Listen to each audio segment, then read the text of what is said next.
All right. Greetings, everyone. Hello, this is Luminousz Star, and we are on live. Tonight, we're going to be talking about covert narcissists.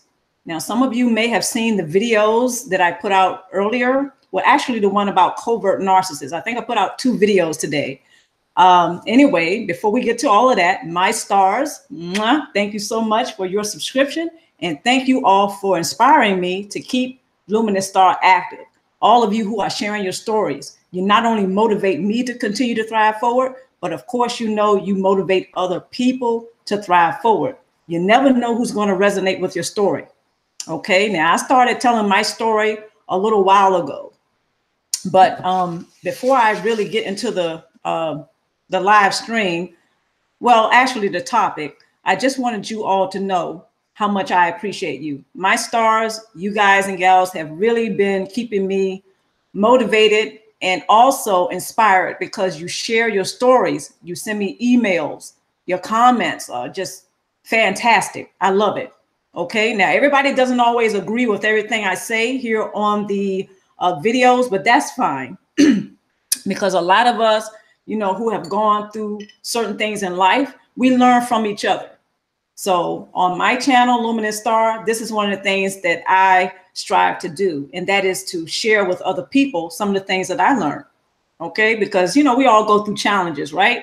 But anyway, I just hope that you all are nice and relaxed tonight or today, wherever you may be. And again, thank you so much for motivating me and inspiring me to keep Luminousz Star channel active. There have been times that I've came really close to just pulling the plug on the channel. But again, thank you, my stars, for keeping me inspired to keep this channel very much active. Okay, we're growing. Our community is growing. Our family is growing. There are more people that seem to be very interested in the after effects or the aftermath of narcissistic abuse. This is something that a lot of people are talking about now anyway, and I absolutely think it is fantastic. I think it's a good thing that people are now becoming more vocal about their experiences and also sharing their stories. So I just really wanted to, start off tonight by saying that. But again, we're going to be talking about the covert narcissist. And I did put out 2 videos earlier today. And one of those videos, I was talking about covert narcissists. Now I'm going to be going over some of my notes in the chat room. There should be a link to the slide presentation. So if you want to follow along, or if not, the slide presentation link is in the description box below, as well as in the chat room. If you have questions, please type your questions in all caps, so that way I'll know it's a question, okay? And I'm gonna try to have a little bit more time to get to those questions or answering your questions tonight. This live stream is gonna be a little bit shorter than usual, okay? Because sometimes I can be a little long-winded. But if this is your first time visiting Luminousz Star, welcome to Luminousz Star, and I certainly hope by the end of this stream, if you should stay with us, that you become a subscriber. That way you become a part of the Star family. All right. So welcome to Luminousz Star. Okay. Now, if you cannot hear me or see me, please let me know in the chat room. I'm going to go over to the chat room right now and just, let's see, chat room. Okay, now if you cannot see me or hear me, please let me know. Hello, Brittany Miller. Hello, one who knows their path. Welcome to the live stream. Hello, Dee Dee Martin. Hello. To everybody who's on the live stream. Thank you for joining us tonight. Thank you, Dee Dee, my beautiful sister. Hello, is it Rebannon affiliated? Hello, welcome to the live stream. Hello, Delaney. All right, now I'm not going to spend too much time in the chat at the beginning, but I will return to the chat around the end of the presentation. Okay, so that way I can answer some of your questions. I don't want to take up too much of your time tonight. Tomorrow morning, I have an early day. You all know how long-winded I can become when I get on these live streams. So having said all that, again, welcome everybody to the live stream. And I'm going to take a few minutes out around the end of the live stream to answer questions. Having said all that, let me go ahead and get on with the live stream. All right.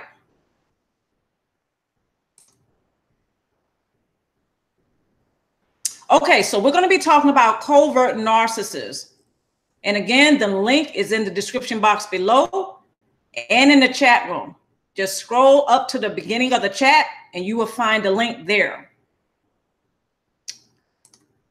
And of course, after the video is uploaded for people who have not joined us tonight, this presentation will be available to them. All right. Topics of discussion: the quiet crazy making of the covert narcissist. Ooh, that hits the spot. All right, second topic of discussion: possible challenges after going no contact from narcissists and those with a cluster B personality. Third topic: choosing to pick yourself up and thrive forward in order to accept support. And the last topic is the tools, references, and resources. Okay, now before I get started with the first point, I want to share something with you all that happened to me today. I got a letter in my mailbox, and I noticed that there isn't any return address on it. However, sometimes, and I bring this up because there was a couple of videos that I put out last year talking about gifts being sent, you know, from a person from your past that you no longer have a relationship with, possibly a cluster B personality or a narcissist. Now, I recognize the handwriting on the letter here, and it feels like it's a card. Now, I'm sharing this with you. I haven't opened it. As you all can see, I haven't opened it. And again, it's no return address on it. But I'm sharing this with you all because every now and then, there's a particular person from my past that I will get a card in the mail from. Okay, and this is a person I haven't had a relationship with for at least 2 years now. All right. Now it looks or it appears as if this is their handwriting. And the reason why I'm sharing this with you all again is because a lot of my stars reached out to me via email and even in the comments section and let me know that they experienced the same thing. There's someone in their past. Sometimes some of you have shared there's more than one person, whereas you've gone no contact or you no longer have a relationship with him or her because the relationship was dysfunctional. And I shared in those videos what I would do whenever I received a gift or a letter or a card or something from someone, whereas the relationship was dysfunctional. And I have decided to end the relationship. But that other person didn't seem to take no for an answer, or they didn't seem to behave as if they understood what I was saying. Now, I don't know about you all, but to me, number one, that says that my wishes is not being respected.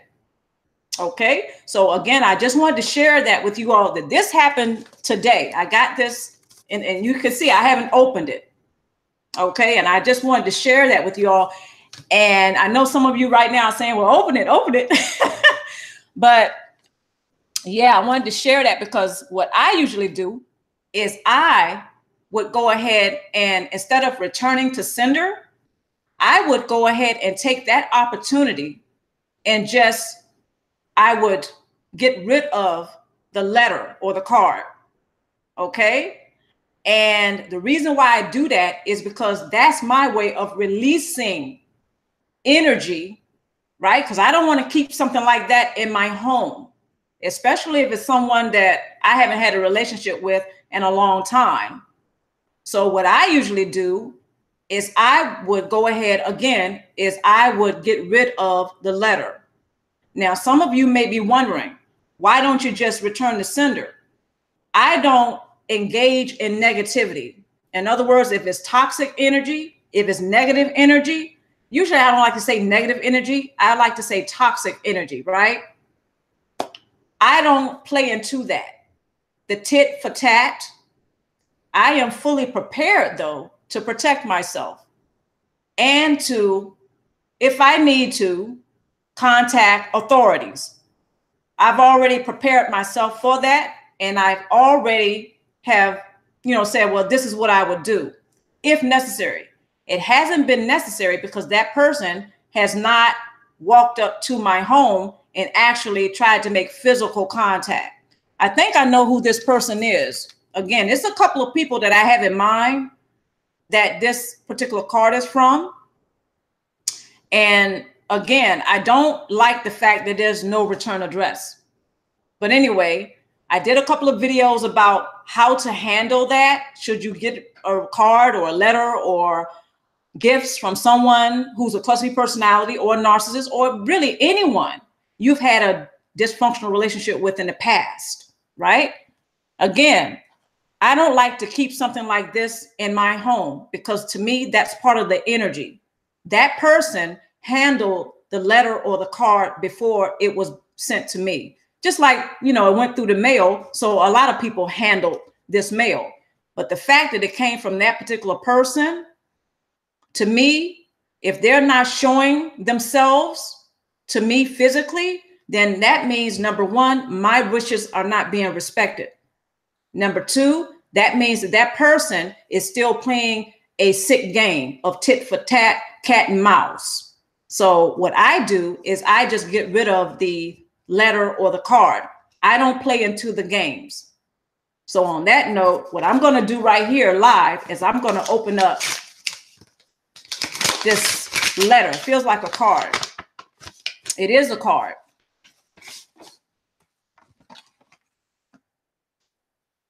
Okay, and it actually is from the person that I thought it was from. Okay, it says, you're on my mind and in my heart and always in my prayers. And just for privacy, I'm not going to tell you who it is, but I will tell you this. It's from the person that I thought it would be from. Okay, and it's it's a nice little card here. So unfortunately, well, I guess it depends on how you look at it. The person that sent me the card, I haven't had a relationship with that person for at least 2 years now. Okay, and for very good reasons. So on that note, I just wanted to share that with y'all. And I want to say this particular person, I don't get a lot of letters and everything from this person. I think they're starting to understand that I really mean what I say when the relationship cannot be the way it was. So I think that they're getting the idea. And again, it's only been 2 years. But I wanted to share that because sometimes it's very difficult to walk away from particular people that you have had the relationship with, even though it is a toxic or is a very dysfunctional relationship. And I have to say, I feel better that I've shared that with you all. Because like, again, that letter could have said anything, that it could have been anything on that card. But I wanted to share that with you all because I've done a couple of videos about that. And I want to thank all of you for sharing with me that you go through the same thing. There are some people in your past that you still get gifts from, you still get letters from, you still get cards from, and you no longer have a relationship with that person. Okay, so I just wanted to share that again. I don't know, let me do something for a minute. Because I know some of you are like, just read it.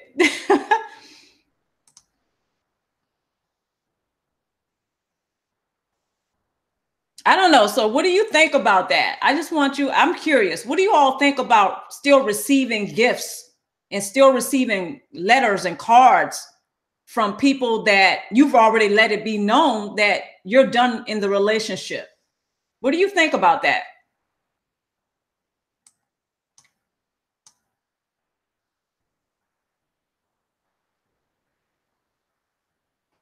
Let's see. Rebannon Affiliated says maybe he sent a check for the stress he caused, not if he's a narcissist.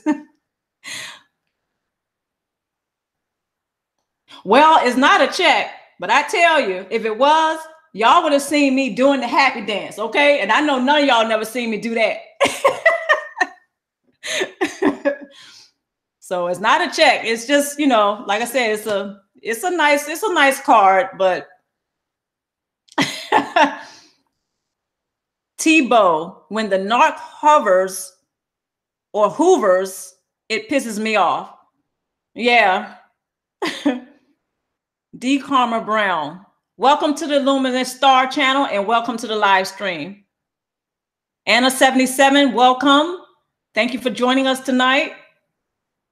Anna 777. I always want to just say 2 sevens, but it's 3 sevens. They're trying to pull them back into their dimension, step out of their dimension. Yeah.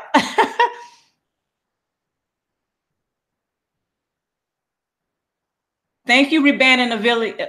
Thank you. Is it Rebannon? Yes, Rebannon. I hope I'm pronouncing your name right. Rebannon Affiliated. Thank you so much. You're awesome. Everybody here is awesome.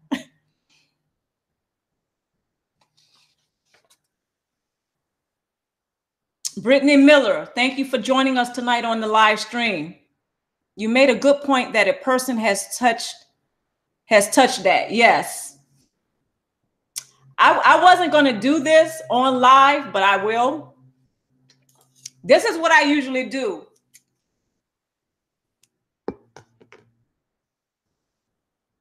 I'm grateful for receiving this card. However, if this card wasn't sent from love, I'm going to take the opportunity right now to return the card to sender.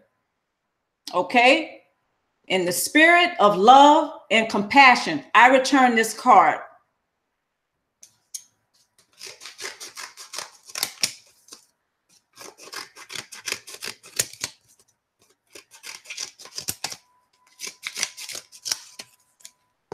It doesn't belong in my home and it doesn't belong in my life.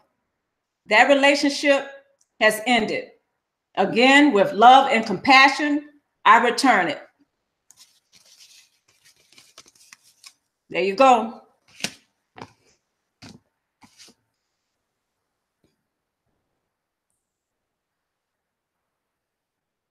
Yeah, Tebow says they don't know what respect is or that we have boundaries. Right. This is exactly why when a person decides that they end a relationship, they have to make sure that they love and respect themselves enough to stick by what they say, even if the other person doesn't. By demonstrating your growth, okay, you demonstrate to that other person, whether they get the message or not, that the relationship is over, that you are at a particular place in your growth, whereas you are no longer available for dysfunction. Okay, so I really wanted to share that with you all.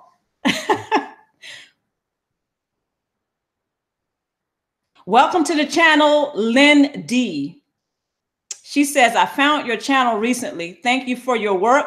Question, what do you do when a covert narc agrees to go to therapy or to go to therapy after a discard phase? Genuine change or hoovering? Well, that's a great question. However, still, if you're going to counseling, if you have a support base, I say concentrate on that. Focus on that. The other person, whoever he or she may be, they're not going to respect your boundaries. And I just demonstrated that tonight. Okay. So it really doesn't matter what the other person is doing. You just have to make sure, and this is my opinion, that You demonstrate your growth. And having done that, you're going to counseling. You're going to your, you're working your support base. It really doesn't matter what the other person is doing. The other person, they're going to do what they're going to do. So as long as you're taking care of yourself, then you should be just great. You should be fine. You'll be able to thrive forward. You'll be able to grow. The other person is not going to be able to stop you once you make up your mind and it's in your heart to continue to thrive forward. Okay, so I hope I answered your question without giving a long speech, because I can go on this all night. Okay, so I really hope that I answered your question.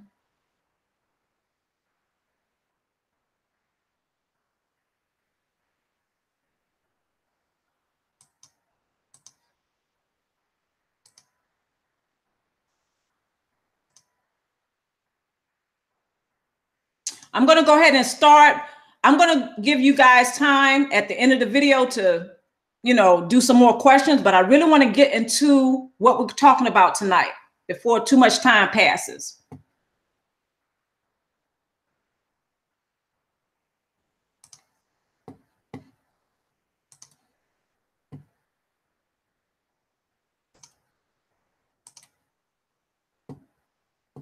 Oh boy.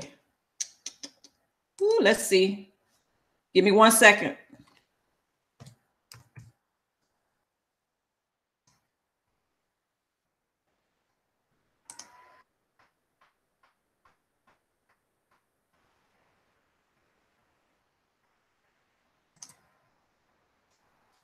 Okay, let me go ahead and start looking at my notes.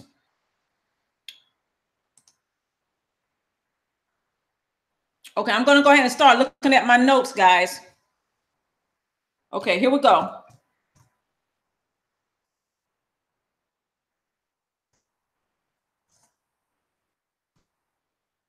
I'm going to try to do like the last 15 minutes for the questions.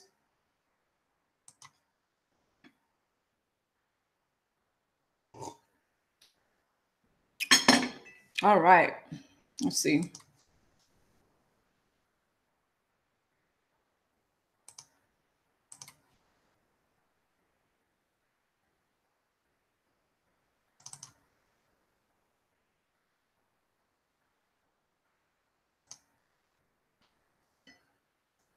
Okay, so now that we're dealing with and if some of you are dealing with a covert narcissist right now, please practice safety beyond all things. I mean, there's a support base. Some of you may be seeing a counselor right now or a therapist. Some of you may have a mentor. Some of you may have a life coach. Some of you may have somebody that you trust.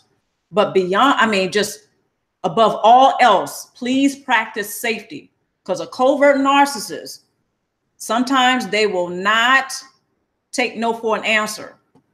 And sometimes, they may, I'm not trying to scare anyone, but I know sometimes they make a threat, or they make a few threats, and they may or may not make good on those threats. But, above all else, please practice safety. Make sure you're safe.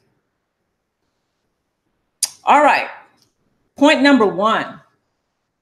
Covert narcissists can also have traits of overt narcissism, which can become a part of the unpleasant experience of crazy making.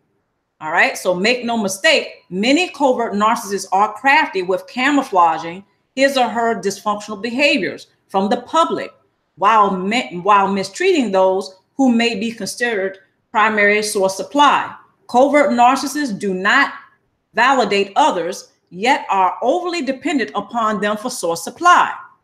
Okay, so one of the things that a narcissist, well, actually a covert narcissist will do is they will secretly mistreat others. All right, they like to keep this quiet. So when they're out in public, they look like someone who would never do half of the things that maybe you personally is capable of. Okay, and this is also intentional. The covert narcissist, okay, well, a lot of you already know the covert narcissist is someone who is very good, or they're very underhanded with their sources of supply. And the tactics that they use sometimes can be very diabolical. But some of those tactics that they use for source supply, they like to keep it secret. So they're opposite from the overt narcissists. The overt narcissists, they don't care. They get a little loud.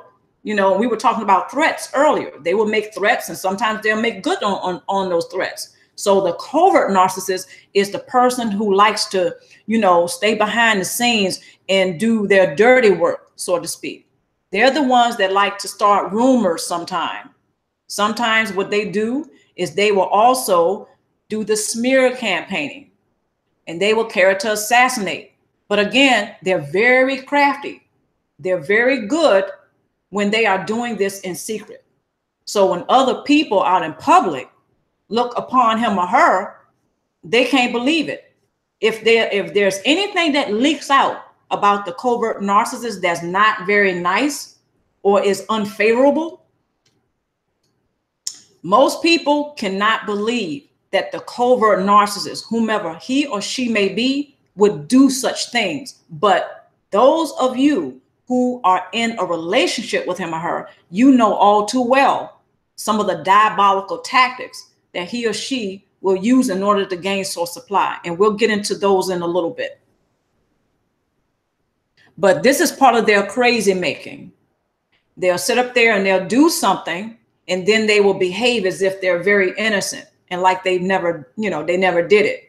But behind closed doors, the mask will slip off more than usual. Okay. And most of the time when that happens is because their false self-image has been challenged.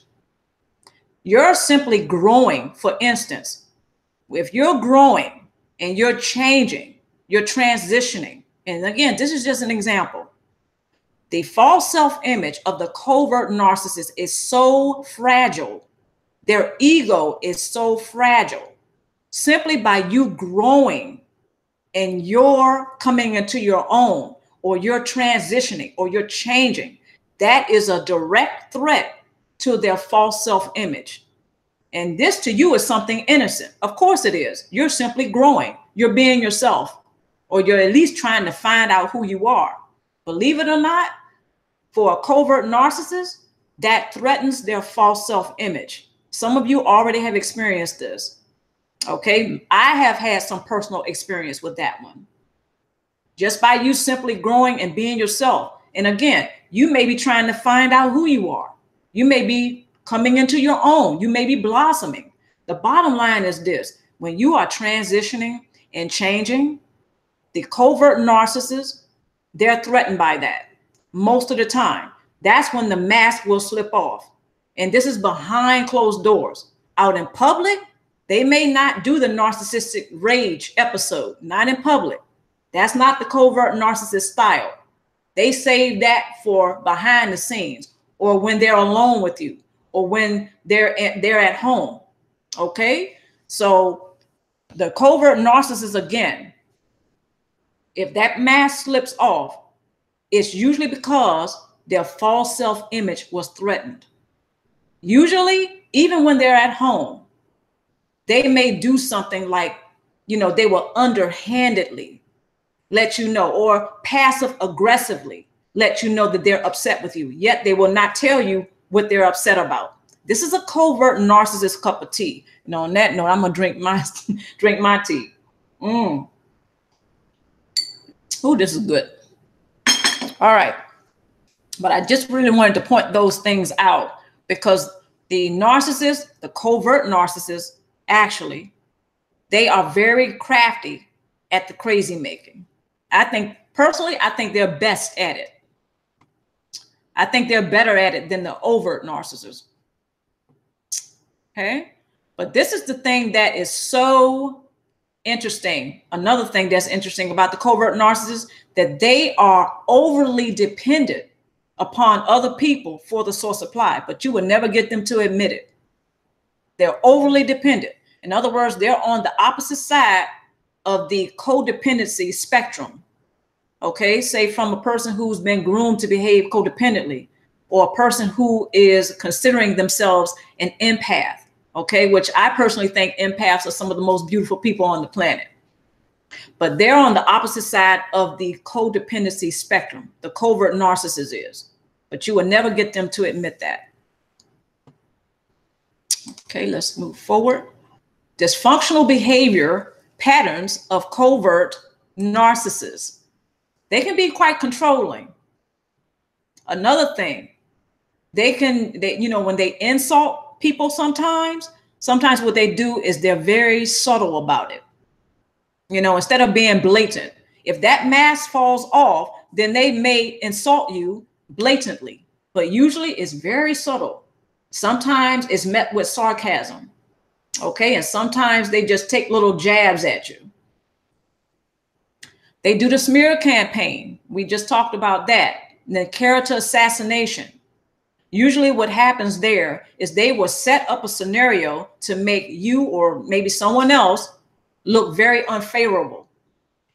What they also do is they like to make sure that other people, if they have an audience, it could be other family members, it could be maybe some of your friends, it can be your spouse or anyone else. If they have an audience, a covert narcissist has an audience, sometimes they really love it because they get to look like the saint.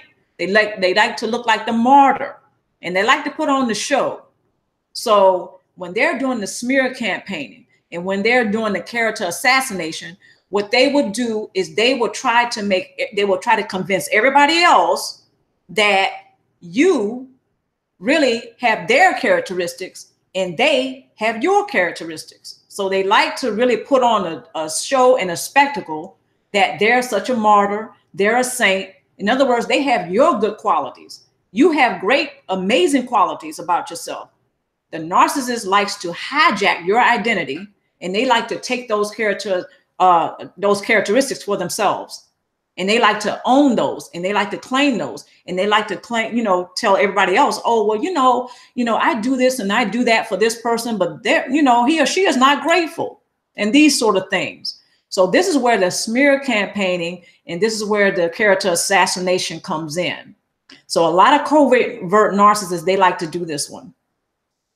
Another thing that is a dysfunctional behavior is a silent treatment. They do the silent treatment. This is another way that they passively aggressively let someone know that they're not pleased.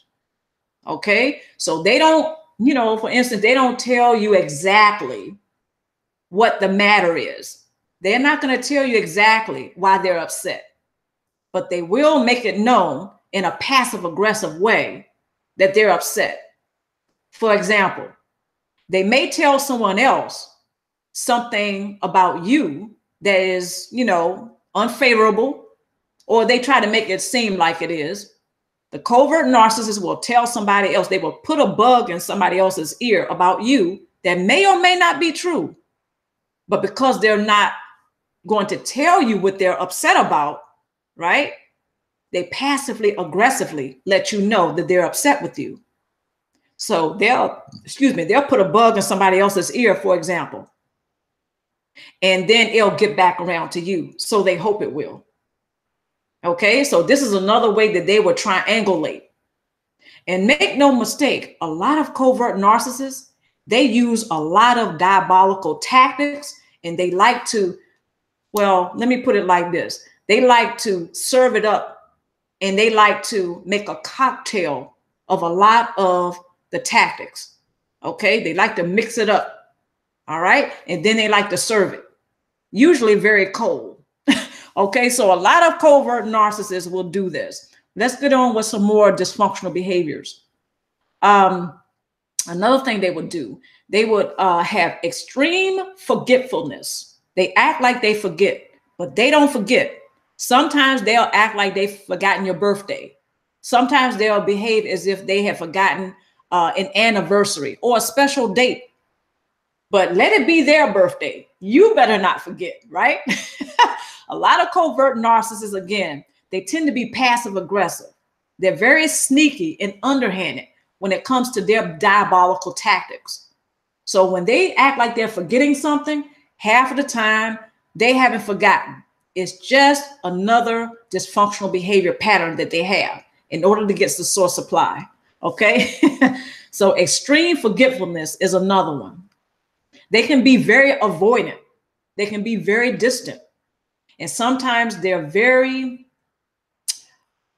well, they can be very sabotaging. What do I mean by that? Sometimes they'll try to set you up for failure just to get the source supply. Okay. And again, you know, sometimes maybe you didn't even say or do anything. The covert narcissist, just to get that source supply, just to try to get you to become reactionary. They will set you up for failure. That's how they can be sabotaging. They may know that you have something going for yourself, but they'll try to sabotage it, or they'll try to throw a monkey wrench in it just to get the source supply. Okay. And so when they do this, another reason why they may do this is they are trying to triangulate, because another person may be involved. For instance, you may be trying to get a job. Okay. You may be going to that job interview. Now, let's just say the covert narcissist knows that you're going to that job interview. They may even know the person that you will be interviewed by. Okay. They will try to, this is where the triangulation comes in. That's also mixed with the sabotaging. They will call up the job, or they will call up that interviewer and say something about you that may have the interviewer looking at you a little bit differently than before. So this is again how they do this, not the smear campaigning, the sabotaging, and mixing that with the triangulation, all for the source supply.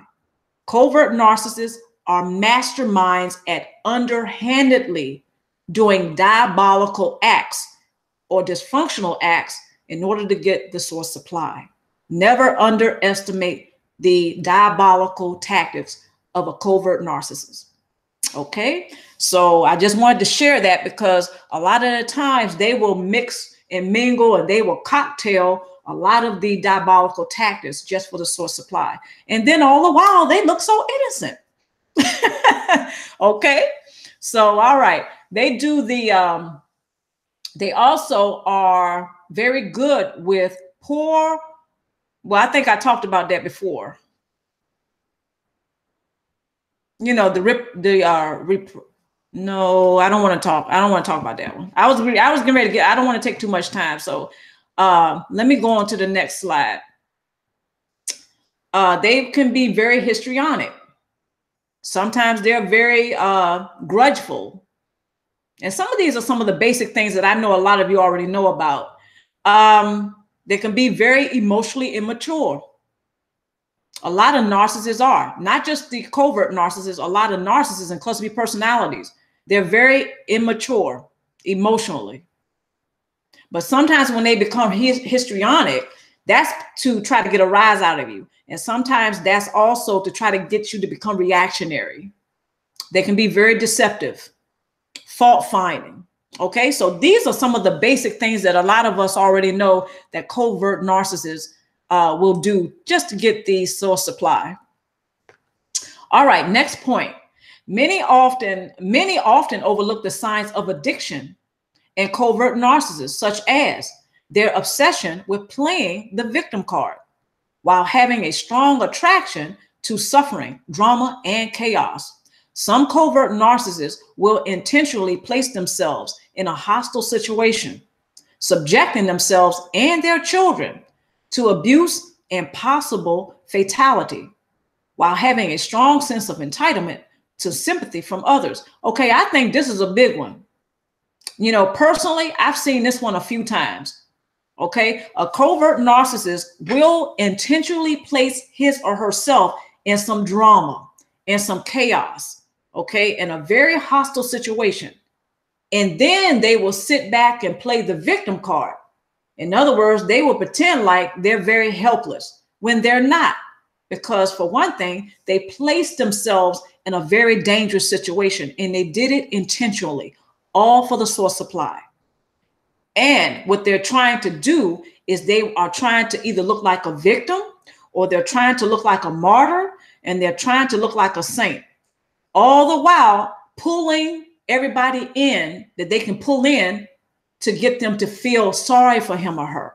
Some of you probably have witnessed this. Some of you have probably been pulled into that from a covert narcissist.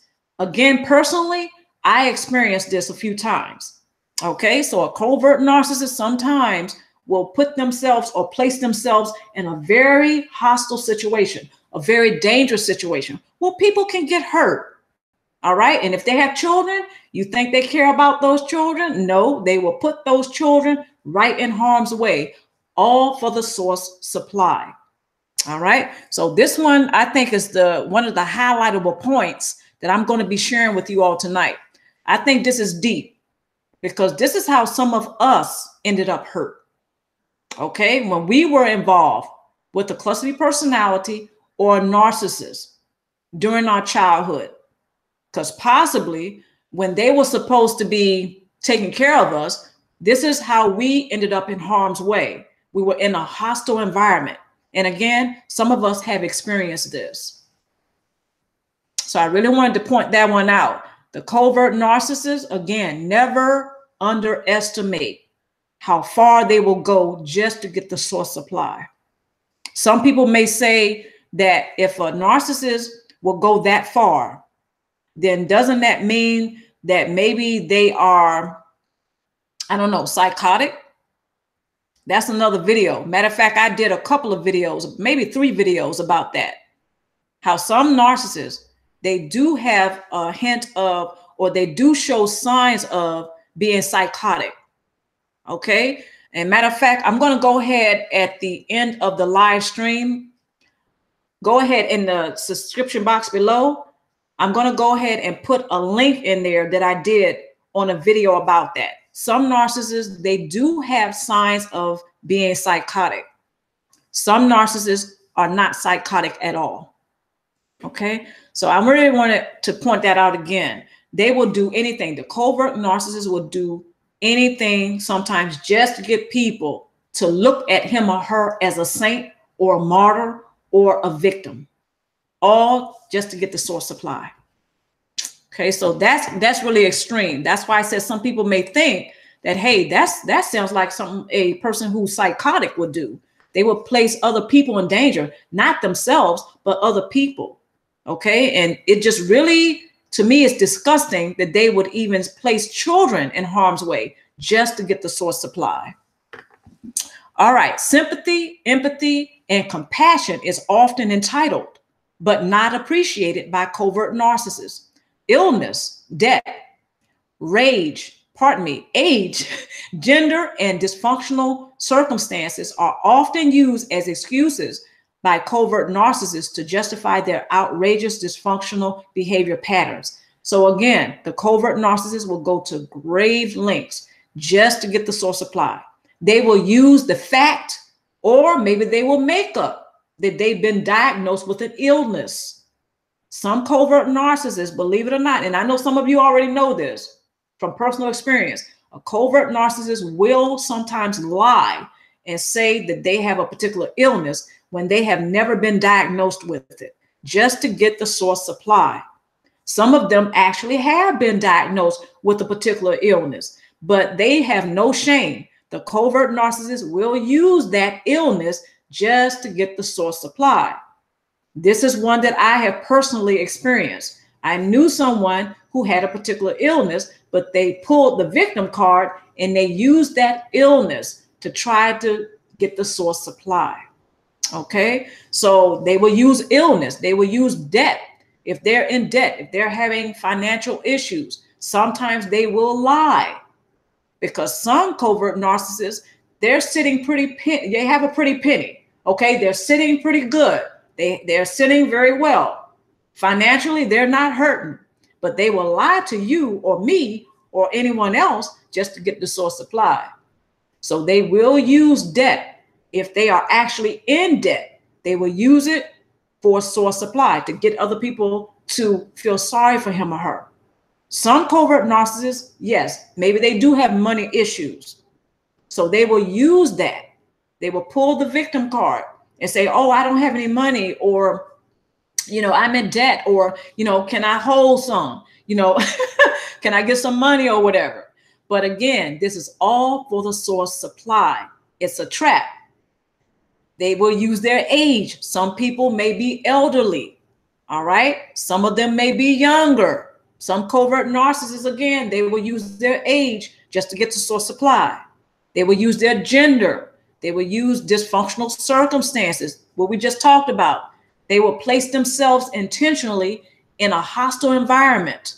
For example, they may become romantically involved with someone that they know is prone to violence. I know that sounds extreme, but I know some of you know exactly what I'm talking about. Some covert narcissists, they may know somebody that is prone to violence. They may get next to that person. I know it sounds sick, but the covert narcissist will go to diabolical and extreme lengths just to get the supply. They will hook up or get next to that person just so they can, so if they get roughed up or whatever, right? Or they may make it look like that to the outside world, but behind closed doors, they may be holding their own. They may be giving tit for tat. They may be giving as good as they get, but that's another video. The bottom line is this: the covert narcissist will use that situation just to pull other people in and get them to give him or her the source supply that they're looking for. I know it sounds pretty disgusting. It sounds kind of twisted, but we are talking about a narcissist. And tonight we're talking about the covert narcissist. So they will use dysfunctional circumstances or hostile situations or very unfavorable situations and circumstances just to get the source supply. Again, that example I just used, it sounds extreme, but they will literally, some covert narcissists, male and female, they will get next to somebody that they know is dysfunctional in their behavior, but it's all for the source supply. Okay. Another thing that they will do, they will often use excuses. They will come up with anything. Okay. I think a lot of us know about the excuses, right? They can, there's a lot of things that the covert narcissist will do in order to get that source supply. All right. So they will use excuses and they will justify their outrageous behavior. Make no mistake. And I have already given just a few examples about the outrageous behavior, such as placing children in harm's way. That's outrageous. That's very extreme. However, the covert narcissists, they will do this in order to gain the source supply. And all the while, to the public, they will look like little Miss Perfect or little Mr. Perfect. Okay, they will look like, somebody who would never do such a thing. But those who are personally involved with the cluster B personality and narcissists, they know better. They know up close because they're up close and personal. They know firsthand that the covert narcissist can be a very cold piece. Okay, they know that just from experience. The vicious cycle of the covert narcissist is that he or she tries to figure out how to become a part of some type of dysfunctional circumstance, play the victim card, and then attempt to guilt trip others into feeling sympathy for him or her without critically thinking about the circumstances and how the narcissist, the covert narcissist, chooses to resolve those issues. So basically what's going on here is that the covert narcissist, they're hoping that you will not critically think about the circumstances or the situation that he or she more than likely has gotten themselves into, whether that's debt, whether that is a hostile situation, such as being in a relationship with somebody who's prone to violence, whether that is because they ended up in jail or landed themselves in jail because they got into something, whatever. The covert narcissists, they want to be in the middle of drama. But what they do, now this is the cold and twisted part. They will use being in the middle of drama, right? They will use that to try to make themselves look like they're the victim, even though most of the time they're the perpetrator of that very same drama. Okay, so for example, I was just talking about how they may get next to somebody romantically that they already know has dysfunctional behaviors or has a dysfunctional behavior pattern. So they know this already. The covert narcissist goes in knowing that. So check this out. Sometimes what he or she will do is if that person is not being violent enough because they're trying to get the source supply. So that means that this person has to mistreat them. Now, the reason why I did that in quotes is because the covert narcissists, they will try to stir the pot. They will try to take this advantage of the situation. They know the person is prone to violence, so they will provoke him or her, knowing that they're prone to violence. Okay, so they will have to be mistreated by that person. So they're taking advantage of that situation. Some of you already know someone like that. Some of you maybe have, been in the middle of that because you were dragged into that situation. You were dragged into that drama, or you were pulled into the drama by the covert narcissist. Okay, some of you already know about this firsthand, but that's one of the most, twisted things that I can come up with. One of the examples I can come up with right now that's very twisted, but the narcissist and the custody personality and those who have a predatory nature, make no mistake, they usually like to take advantage of the situation that is very dire. Of course, they're not trying to end up disadvantaged. But here's the cold and twisted part. They want to appear like they're at the disadvantage without actually being at the disadvantage, if that makes sense. So they will take advantage of a situation, such as someone that they know is prone to be violent, and they will provoke him or her, but they do it underhandedly. So that way in public, they look like the victim. They look like the person who's being mistreated in that situation, when the bottom line is it's the other way around. That person is the covert narcissist is taking advantage of the situation. They know this person is prone to violence. Now, this is not to take away from the other person. The covert narcissist is taking advantage of the fact that that person that they're involved with is prone to violence. So on the outside, to everybody else looking, from the outside looking in, the covert narcissist looks like the victim when they're not. Okay, I hope that makes sense, because they're behind closed doors, they're provoking the other person, even though the other person is totally responsible for his or her actions. They're responsible for the state of mind that they're in. They're responsible for their emotional state. The covert narcissist is not responsible, but the cold and twisted part is the covert narcissist is taking advantage of that situation. Okay, so, but the part that I really find really disturbing is that when children are dragged into such a situation. For example, some people, they stay in a dysfunctional relationship and they have children, and the children, they're in the middle of that. Now, I'm not judging, because I know some people, they're in a particular situation, or they're facing a circumstance, whereas they live with the narcissist. They live with the cluster B personality. Okay, so I'm the last person that can judge. What I'm saying is, what really breaks my heart is that sometimes children are caught in the middle of that. And sometimes they're the ones that get hurt the most. Okay. After the covert narcissist receives the source supply from others, he or she immediately seeks to repeat this vicious cycle in order to obtain more source supply from as many sources as possible.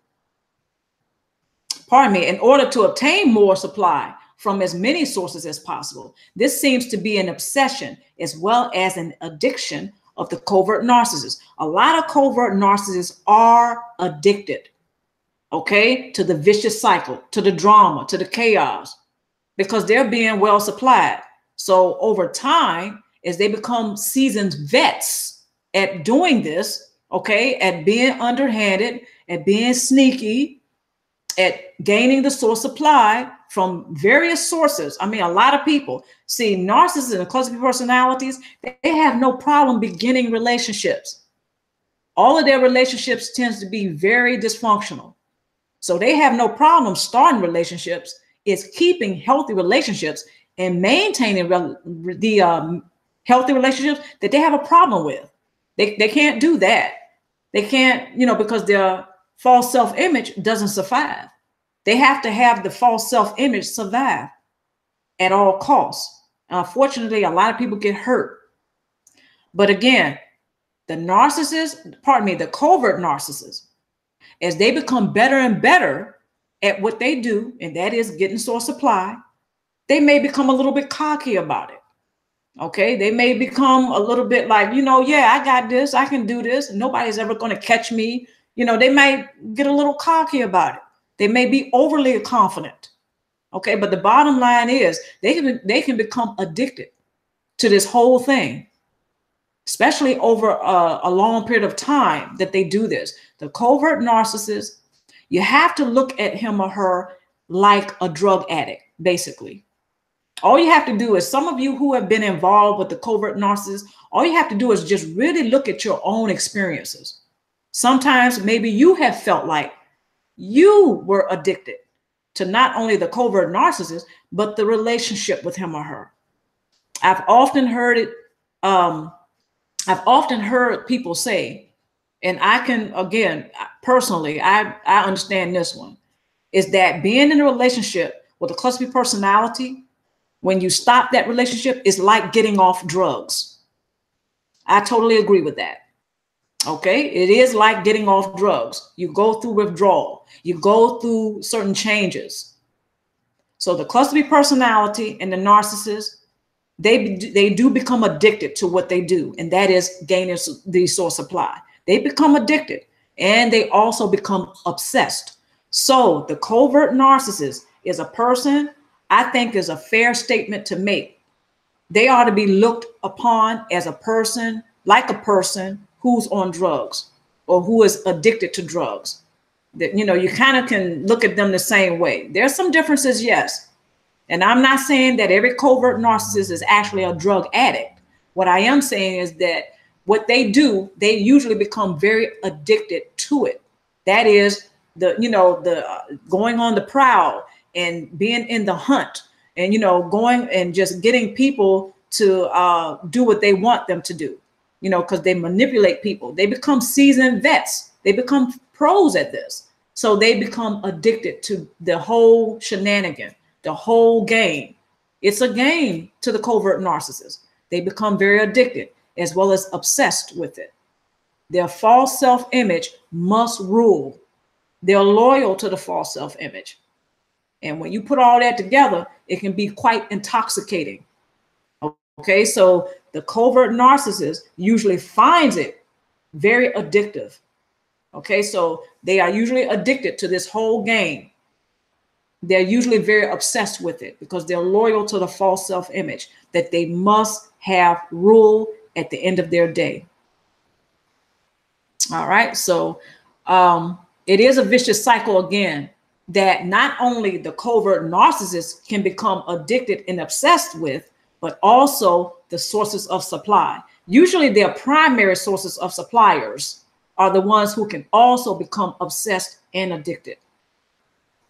All right. Due to trauma bonding, it can be very challenging to overcome the adverse effects or aftermath of the narcissistic abuse. This is true. Obtaining a strong support base will more than likely become very important in the healing process. Now, something about the healing process is that if a person, no, I'll save that for another video. I was going to say something about the healing process, but it is very important that a person has a support base. I do want to say that a person, after they are involved with the narcissist and cluster personality, it is very important that they have a support base to help them, and to have the tools to work. Okay, everybody's not going to always stay with the counselor and the therapist and the life coach. I mean, because they got to go home too, right? So when you're at home, you still have to have some tools to work through. You have to have something that can tide you over into your next session, whoever you may go to. It may be a mentor, it may be a life coach, it may be a clergyman, a clergywoman. The bottom line is, when it's just you, when you're at home or wherever you may be, you need those tools that are very effective. Okay, and I'm speaking from experience. This would help me a lot. working some of those tools. A lot of the tools that I share with you all, I work those tools even today. A lot of them I worked in the past. Again, it helped me out a lot. So a person has to have those tools to work through. This also goes into their healing process. I'll share some of what I was going to say about the healing process. A person, this is not something you want to look at like, okay, I'm going to do this all my life. You know, because some people may think about the healing process as a tedious task, you know, just another task they have to do. And do they always have to look over their shoulders for the rest of their life concerning the narcissist and cluster personality? Just because they went through a particular experience with the covert narcissist, they think that, oh my gosh, for the rest of my life, I always have to work tools and I have to, you know, I have to do all these things, because for some people, it may seem tedious. This is why some people never start their support base. Okay, they just don't even start it. They just cope. And I'm not judging. You know, I've met some people like this, by the way, that they're not doing anything to really heal. So they don't bother with the healing process. They're just coping. All coping mechanisms are not constructive. Some of them are destructive. You know, I can't judge. The destructive coping mechanisms is when we get into the self-medication. I can't judge. I'm the last person that can judge. Okay, that may be another video. But I will tell you this. When it comes to the healing process, some people don't even start because they look at it going in. They look at it as a tedious task, just another thing that they have to do, or they feel like they have to do, that's connected to the covert narcissist. Some people think and feel, and I get it, that it's unfair that they have to go see a counselor. They have to go see somebody to talk about some of the issues, some of their experiences due to having a relationship with the covert narcissist. I get it. So it kind of, you know, some people might, you know, they're like, oh, that's unfair. Why do I have to do all of this? What is the covert narcissist doing? They're living it up or whatever. Why am I the only one having to work through a support base? You see what I'm saying? So it's like, I know some people feel that way. In the beginning, I felt that way. All right. I still remember years ago, I didn't want to talk to anybody. I was pissed off. I didn't want to talk to anybody.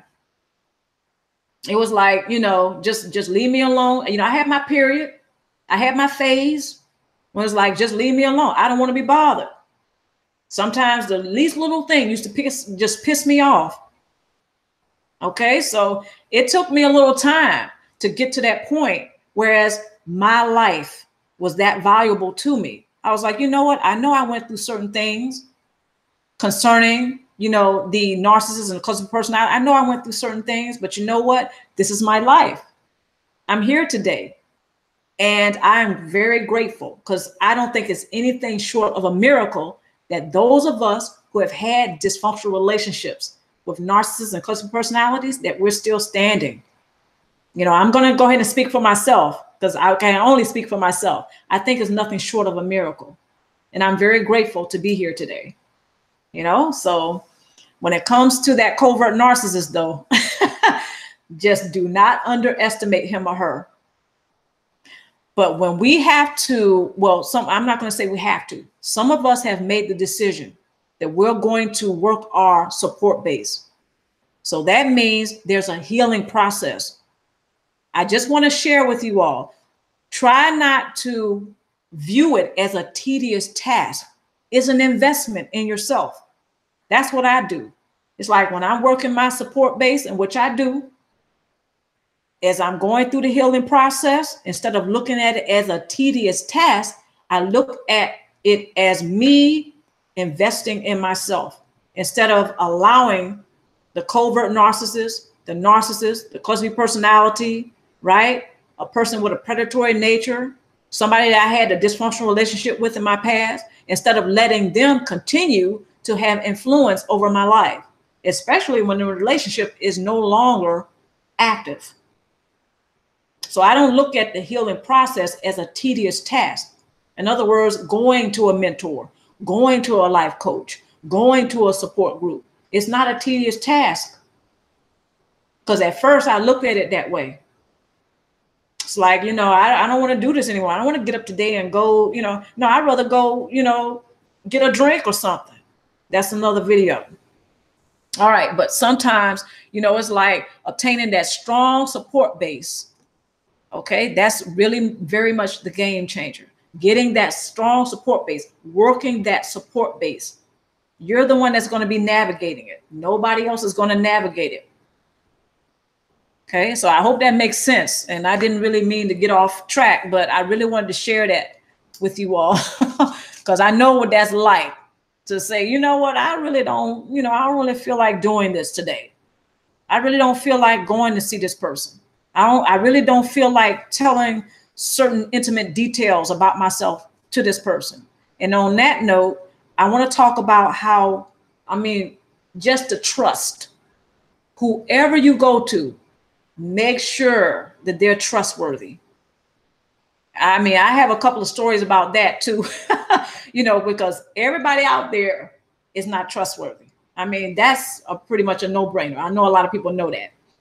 But trust is very important while you're working your support base and during the healing process. You know, some people, they're going to have to understand that you have your trust violated over and over by several people in your past. A mentor, if they don't understand that, it's a thumbs down. I'm not talking to you. You know, I'm not talking to you because you don't, you know, I don't mean you, but you guys get what I'm saying. It's like whoever I go to, that's one of the first things that I look for. Can I trust this person? Has this person truly proven to me that they're trustworthy?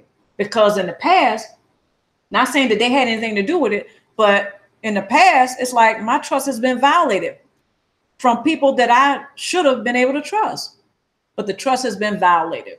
So whoever I go to now and whoever is a part of my support base, it's like they have to understand the story behind that story. You know, why is this such a big issue for me? The trust issue. A lot of people have the trust issue, even people who haven't had narcissists and cluster personalities in their lives. A lot of us have the trust issue for whatever reason or another.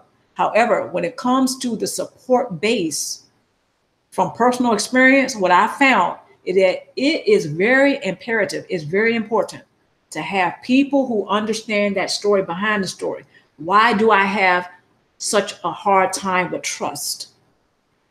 Okay, why is it a little extra for me? People in my support base, if they don't understand that, they're not a part of my support base.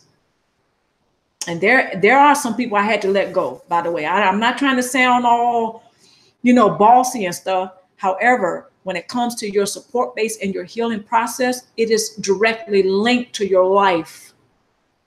It really is. You went through something.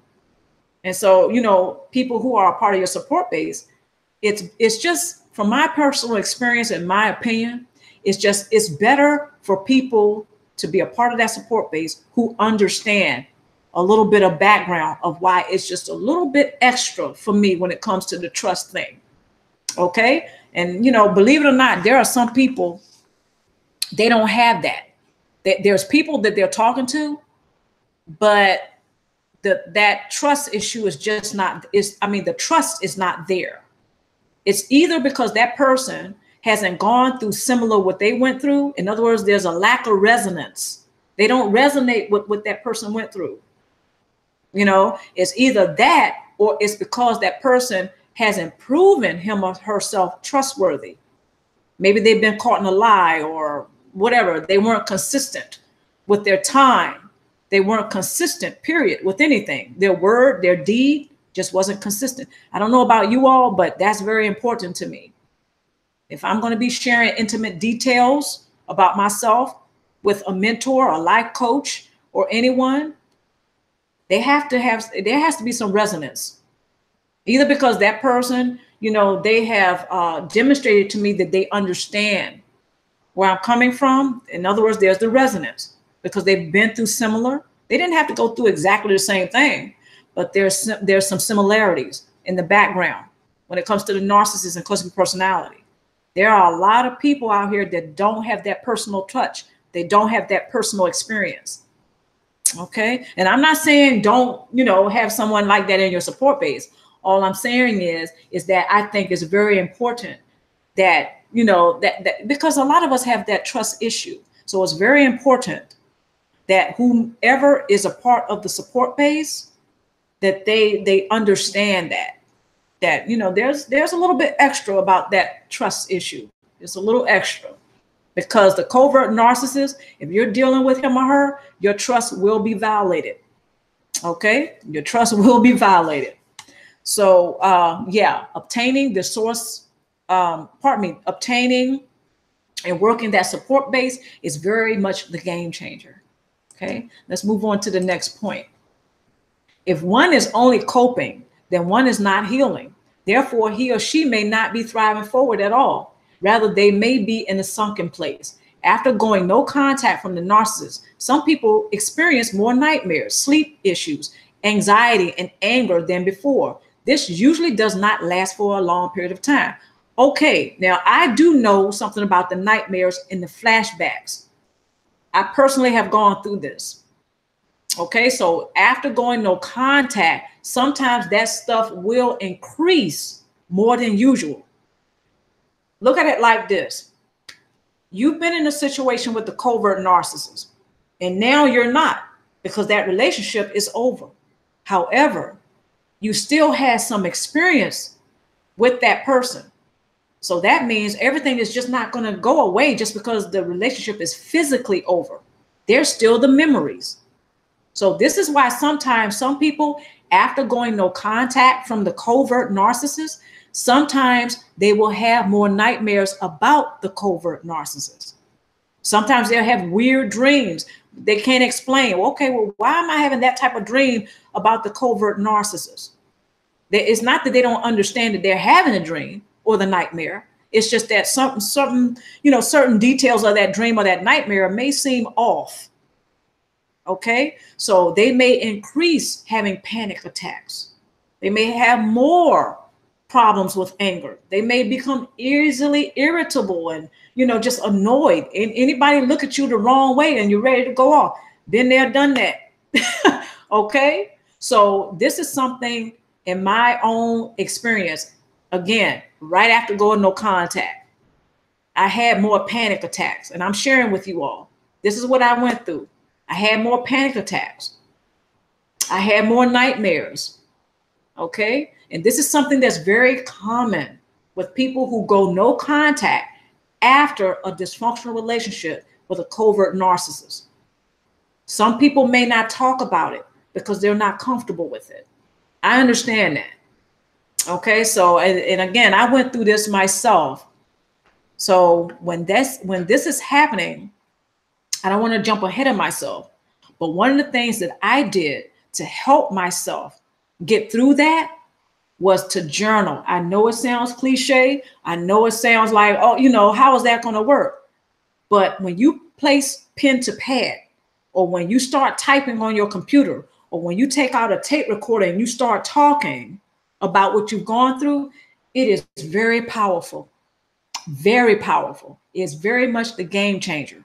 That is one of the best ways that you can reclaim your life back from the narcissist and cluster personality. That's one of the best ways that you can start to find out who you are. Reclaim your identity, reclaim your personal power. Okay. And when you add that to working that support base, the narcissist and cluster personality, they won't even know what hit them. Okay. And because you ended the relationship, or maybe they abandoned the relationship. The bottom line is, after the no contact, okay, usually people start noticing certain things that happen, such as the panic attacks, anxiety, the anger, the nightmares. All these things will start to increase, but usually they don't last for a long period of time. You can't really put a timetable on it, but it usually doesn't last for a long period of time. One of the things that helped me was to write, was to journal. Okay, some people, they start drawing. All right, they literally start writing. Maybe they write a story, they write a poem. You know, I used to do that too. Sometimes I still write. The bottom line is this: whatever it takes for you to relax, to focus, in order to make sure you're doing what's good for you, that's what you should stick with. Of course, if it's constructive, okay? But anyway, I'm not here to judge. I just want to share with some of you some of the things that I did to help myself get through that darkness. So I did a lot of, in matter of fact, some of my journals that I wrote 10 years ago, I would write in some journals 10 years ago. I still have some of those journals from 10 years ago. All right, so that gives you a pretty good idea of how long I've been dealing with this. So journaling was one of the best things that I started to do to help me to calm down, to help me to stay focused, and to help me to make sure I was doing what I needed to do in order to continue to thrive forward. All right. Okay. Next point. Oh, wait a minute. Let's get to the possible challenges after going no contact. All right. So I mentioned some of them already: anxiety, depression, mismanaged anger, misplaced anger. I'll get into those two in a minute. Flashbacks, nightmares, irritability. Matter of fact, irritability goes right into mismanaged and misplaced anger. Mismanaged anger. That's when, you know, you have the anger and then it grows and it blossoms into resentment. That's mismanaged anger, because when it was just anger, a person wasn't constructively dealing with it. They were holding it inside. Okay. Or maybe they were drinking it away, or they were smoking it away. All right. I know I'm probably killing y'all with these gestures, but anyway, you all get the idea. That's mismanaged anger, when you don't deal with it at the root before it blossoms into resentment. Because by the time it gets to resentment, that means that you've already been dealing with anxiety and depression, because that's how people implode. That's how they hold in that anger. That's where the depression and the anxiety stemmed from.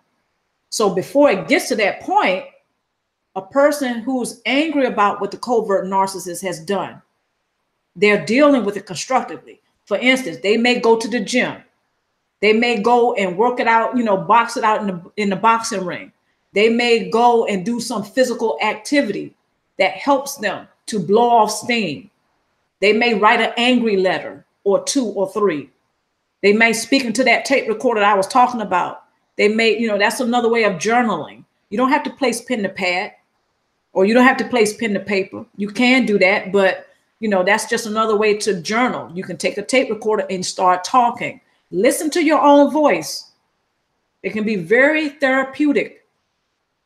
Okay, it can be very relaxing. Some people don't like the sound of their own voice. I get it. But it can be very therapeutic. So when a person is mismanaging their anger, that means they didn't deal with their anger before it got to escalate to resentment. Because when we're talking about resentment, then we're talking about possible rage that's being held within until you know, you ever heard that phrase, a ticking time bomb? You know, a person is walking around, ticking time bomb. Covert narcissists, they have the crazy making. So if anybody can drive somebody up the wall, it's a covert narcissist. So a person, they may be, you know, internalizing a lot of things, and they're holding in a lot of anger. So it blossoms and it grows into resentment. That's when a person has mismanaged their anger, because they didn't deal with it at the root and they didn't nip it at the bud. Oh, you know, it's not easy. No, but I'm just only pointing out what mismanaged anger looks like. It grows into resentment. It's anger that's grown into resentment. Because by the time it gets to resentment, now you're talking about rage, possibly rage. Okay, and that's a person that may go off at any minute, any little thing. Okay, so we kind of don't want to get to that point. So misplaced anger is taking the anger out, or even the resentment, taking it out on somebody who has nothing to do with what the covert narcissist has done. Instead of directly dealing with the covert narcissist, A person may misplace their anger by taking it out on somebody else who may already have proven to be trustworthy, a person that they can have a healthy relationship with, somebody that is, you know, again, they have nothing to do with the fact that that person has been mistreated by the covert narcissist. But because that person is there, or those individuals are there, they get the anger, you know, they get it taken out on. All right. I've been on both sides of the fence, by the way. A lot of you have, you know, but that's misplaced anger and that's mismanaged anger. And irritability go into both of those. A person, you know, they're irritable a lot. And seemingly the anger or the annoyance or the irritability comes out of nowhere. That's because they're harboring their anger. They're holding it in. So, you know, you're walking down the street one day, for example, somebody may look at you in a way that, and you're like, well, why are you looking at, you know, who are you? You know, like, who do you think you are? They may be casting shade, but they do it with their eyes or their facial expression. You're harboring anger. So any little thing is going to set you off. And there's your irritability. So it goes right into misplaced anger and mismanaged anger. And all the while, the covert narcissist is looking like they're so innocent. And they're not. Okay, possible challenges after going no contact. Another one, sexual dysfunction. All right, I don't know if some of you have some, you know, little ones around you, so I'm not going to get into that too deeply. Sexual dysfunction. For females, that's when she has an inability to orgasm. Okay, an inability to become sexually aroused, and she has painful intercourse. For a male, sexual dysfunction is reaching orgasm too slowly or not at all, and reduced interest in sex and erectile dysfunction. So there's your sexual dysfunction in both genders. All right, so this is something that usually happens a lot after going no contact from the covert narcissist. Another thing, promiscuity, you know, signs of, you know, being sexually active a lot and not really taking any precaution in practicing safe sex. You know, whatever, some people might be like, well, whatever that is. What is safe sex these days, right? But anyway, you all get the idea. So promiscuity, some people, they might just, you know, they might just be out there because they want to feel good. They're trying to escape. All right, I get it. Addiction, obsessive disorders. So we talked about addiction earlier, obsessive disorders. Now we may be talking about OCD, obsessive compulsive disorder. And I want to invite everybody to go ahead, you know, of course, on your own time, to research obsessive disorders. This is something that is very common after no contact from the covert narcissist. Well, let me rephrase that. The obsessive disorders, usually the seed is planted long before that person may realize that he or she maybe have an obsessive disorder like OCD. Some people are never diagnosed, you know, with that, but they may show signs of having obsessive disorders. Usually it is not recognized as such until after the person has gone no contact from the covert narcissist. Think about it. A lot of people, when they're in the relationship or when the dysfunctional relationship is active with the covert narcissist, there's a lot of things that they're not paying attention to. And I don't mean to say that to be sarcastic or, you know, put anyone down. I'm the last person that can judge. A lot of us have been duped. A lot of us, when we are in that relationship with the narcissist and cluster personality, there's a lot of things that we don't see very clearly.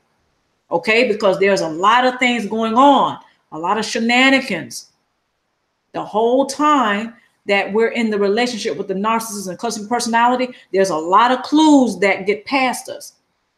Okay, and this is very understandable, especially when we're talking about the covert narcissist, because he or she is so underhanded. They're so slick with it. You know, they're abracadabra. See, I can't even speak right. They're abracadabra. Okay, they're very good with the abracadabras. The covert narcissists, they have a big trick bag. of abracadabras. Never underestimate the covert narcissist and how far he or she will go to get that source supply. They have a big trick bag. Trust me on that one. Okay.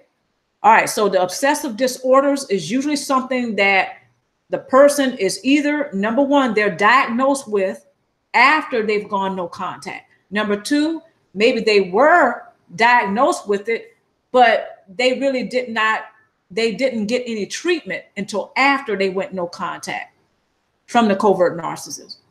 All right. Because a lot of the times when that relationship again is active, there's a whole lot of things that we're not doing to take care of ourselves because we are so distracted.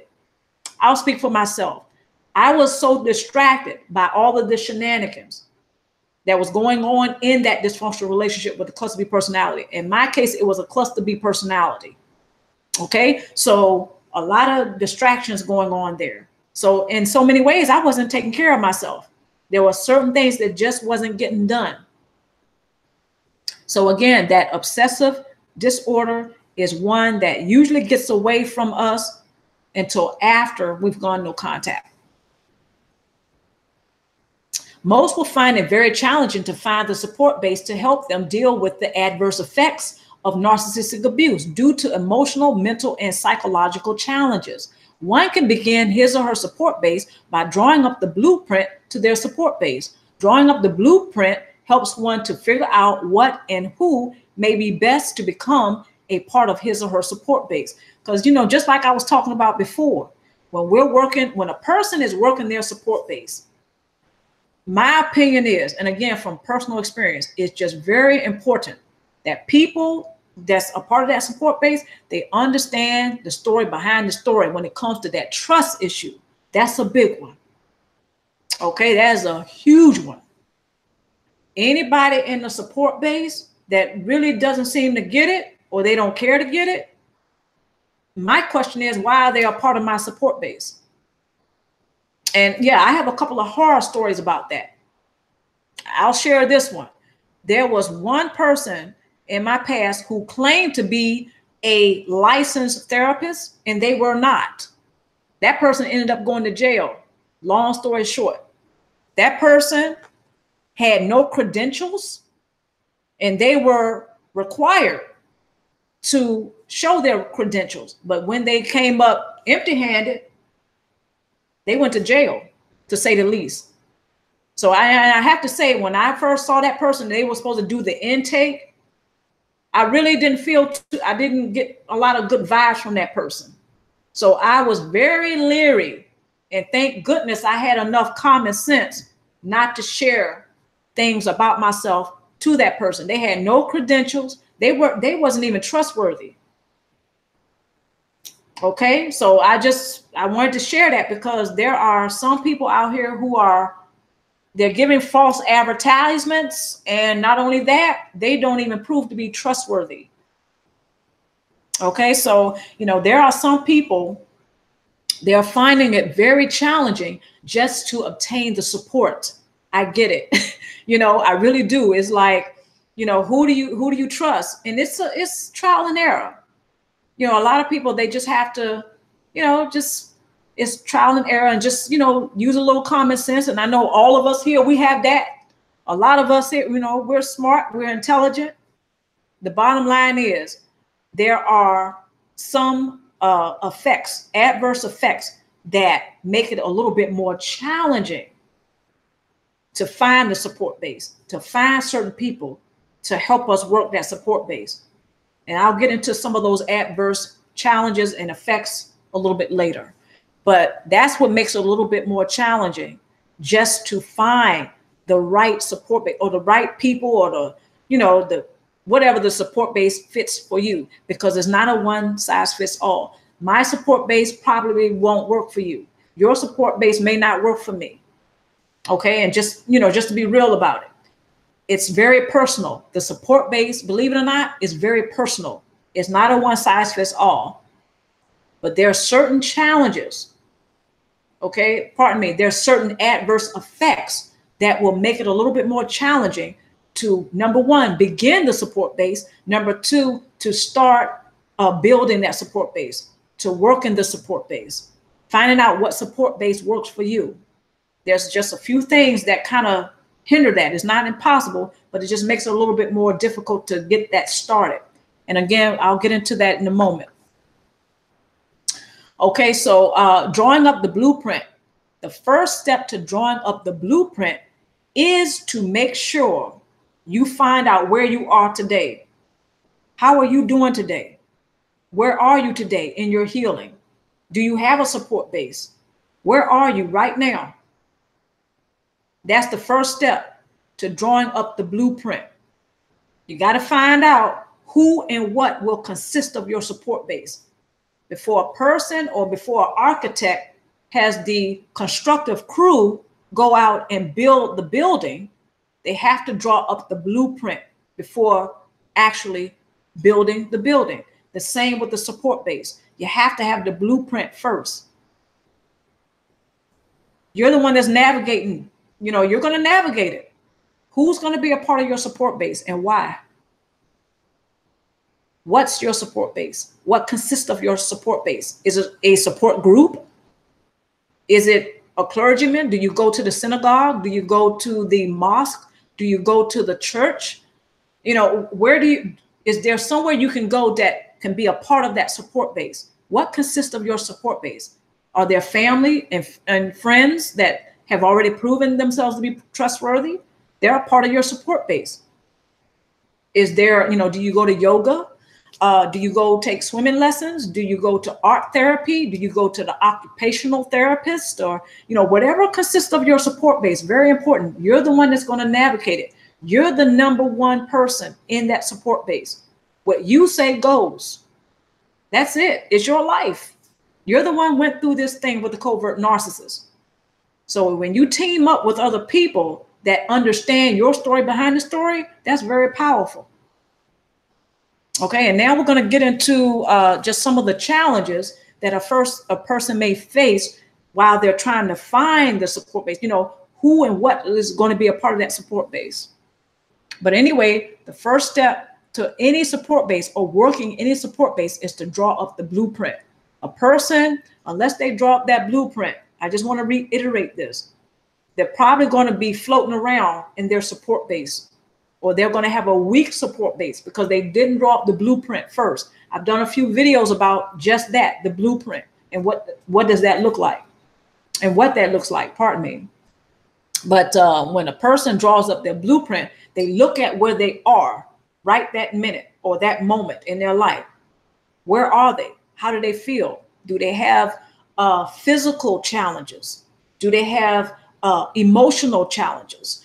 Are they facing, such as like anxiety, depression, anger issues? The person there, it's almost like they're really just studying themselves. I know that I don't mean to sound melodramatic or overwhelming, but it's like they're looking at where they are. Are they good with, for instance, do they usually avoid crowds? So a person who usually is not good in crowds, or they become very panicky, they have panic attacks, they're not going to run out and join a support group of 50 or more people. That's not going to be a part of their support base. They're not there yet. They may eventually get there, but they're not there right now. So that's what that means with the blueprint. That is what entails a blueprint. Where are you right now? What can you handle right now? Where are you right now? What are you dealing with right now? Not just physically and emotionally and spiritually, but maybe even financially. Can you afford? I'm serious. Where are you right now? That's what the blueprint consists of. Just got to take a little time out and do some inventory with self. That's another way of putting that.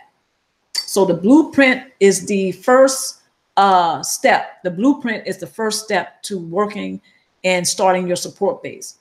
Adult children of narcissists are sometimes encouraged to team up with others to build trustworthy, healthy relationships by working a support base. When one chooses to pick his or herself up and commit to their healing process, it becomes possible to successfully thrive forward past narcissistic abuse by way of effective support base, by way of ineffective support base. Okay, you guys and girls get it. All right. So adult children of narcissists Yeah, sometimes they are encouraged, but sometimes not. Sometimes it's very difficult to even find the support. Okay, so when they are, let's just go to the side of being encouraged first, then we'll go to the other side. So adult children of narcissists are sometimes encouraged to team up with others to build trustworthy relationships by working the support base. Okay, so I kind of went into what that looks like. Somebody who has the background or the story behind your story of why it's a little bit extra for you when it comes to trust. Does that mentor understand that? Does that clergyman understand? The person that you're going to and you're sharing a lot of the, your experiences with the covert narcissist, does he or she understand that? So that goes right into the trustworthiness. Have they proven themselves to you to be trustworthy? All right. So this is how an adult child of a narcissist is encouraged to team up with somebody and build and work their support base, because the trust is being, yes, that person or those individuals, they are proving themselves to be trustworthy. So this is good. So they're encouraged to work that support base. Okay. So when one chooses to pick herself up or himself up and thrive forward, okay, that's because they're working that support base. They're paying attention to what goes into the healing process. What do I mean by that? Okay. So what goes into the healing process? Journaling. And I'm just going to use myself as an example. What goes into my healing process? I journal. That's part of it. What's another thing? Every now and then I'll go to the gym and I'll work out. Every now and then I'll go somewhere and I will pray. I'll worship. I'll meditate. Whatever. That's a very personal thing. That's why I'm just using it as an example. It's very personal. I don't get into people's religions and spiritual, stuff. I don't do that on this channel. But as an example, wherever you go that has you feeling like, okay, you are plugged into your higher power or your source. Okay, I'll put it like that. Wherever you go or whomever is involved in that. Okay, so if you go worship or you go to the synagogue or you go to a church or you go to the mosque or wherever you go that has you plugged into your source, okay, where you're feeling that. All right, that's a great experience. So that's a part of your healing process. So when a person pays attention to their healing process, this is what helps them to stay focused. They're not all over the place. It's like, okay, on Sunday, I'll go here or there to worship, for instance. On, say, Tuesday, I'll go to yoga. That's part of my healing process. On Friday, maybe I'll go to a hand dance. Okay, I've tried that, by the way. It's kind of fun. It's not my best dancing, but I do like hand dancing every now and then. So on Friday night, I'll go hand dancing. That's part of my healing process. So it keeps you grounded. It keeps you focused instead of trying to please the covert narcissist, being distracted and being all over there where the covert narcissist is trying to pull you in. You're not over there. No, you at your hand dancing Friday night. Right? Okay. Or you at the movie theater. You're out with a few friends who have proven themselves trustworthy. That's part of your healing process. So this is how an adult person, an adult child of a narcissist, this is how they are encouraged to work their support base. This is how they're encouraged to stick with what their healing process is. And at the same time, they're growing and their support base is expanding. So as a person grows, their support base expands. That should be happening at the same time. If it's not, it's time to recheck and rethink and reevaluate that support base, because there's a weak link there. It may be in the form of a person, place, or thing. The weak link may be a person, place, or thing. It's and I had to do this a couple of times. It's like, wait a minute, that's not working. That's out. Or that person is not trustworthy. They're out. Okay, it's that serious. And I don't mean to make it sound like, I'm being mean or anything. It's not that. It's just that when it comes to my life, I take it seriously. I honor it. It's a gift. Okay, so all right, check my time. I don't want to keep y'all too long. We already been going for about almost 2 hours. Okay. So we've talked about the side where they are encouraged. Now let's talk about the other side. One of the main obstacles will be and often is trust during dysfunctional relationships with narcissists and those with the cluster personality. One's trust was violated repeatedly, possibly over a long period of time. So I've touched on this already. So now we're talking about what discourages an adult child of a narcissist to work and stick with their support base in their healing process. Now we're on the other side, the trust issue. That's one of the reasons why I mentioned it before. A lot of people will not even start to work their support base, yet alone be focused on the healing process, because there's a trust issue, which is understandable. Their trust has been violated over and over by the covert narcissist. But not only that, there could have been other people in that person's life. They also violated that person's trust over and over. So there's a big issue when it comes to trust. So this is one of the obstacles a person will face when they're trying to find the support. Who do you trust?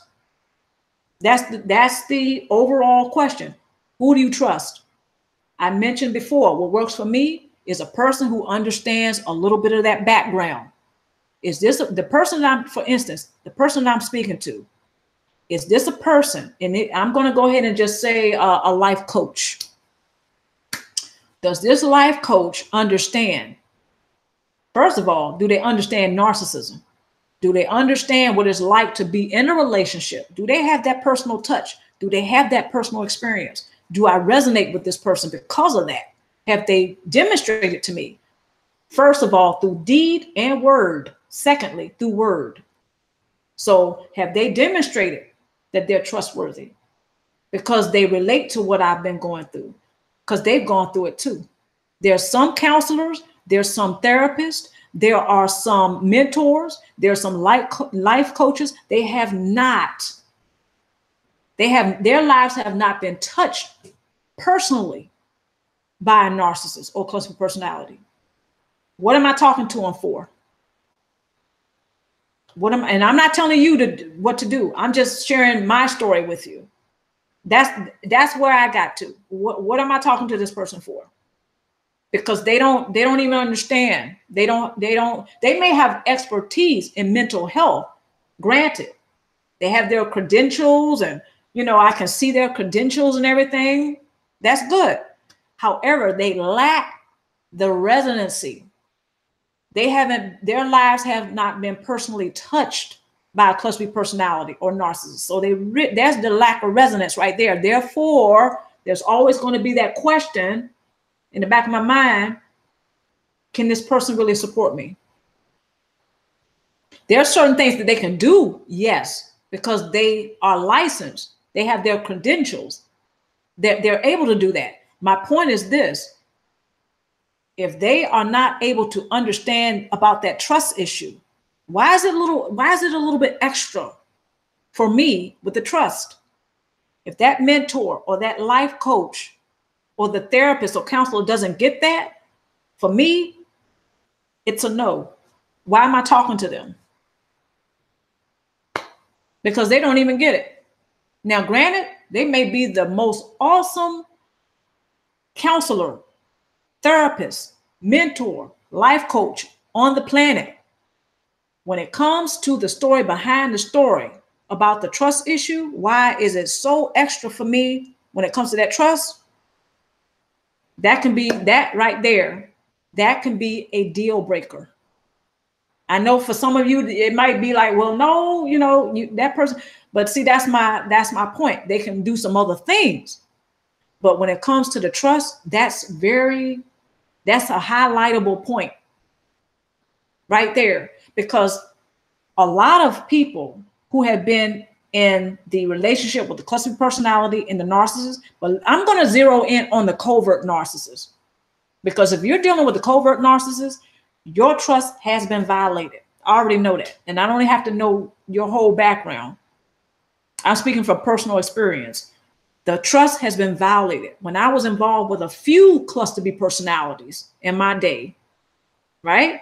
The trust was violated from more than one source, or from more than one person, from more than, it's been a few people, several people. And it was repeated. So the covert narcissist, one of the things that he or she does is that they groom the children. It doesn't have to be a child, but I'm going to use that as an example. The covert narcissist will groom a child to behave and think a particular way, but it goes deeper. They will also groom a child to perceive not only themselves, but the covert narcissist a particular way. And that means the entire world, everybody else in it.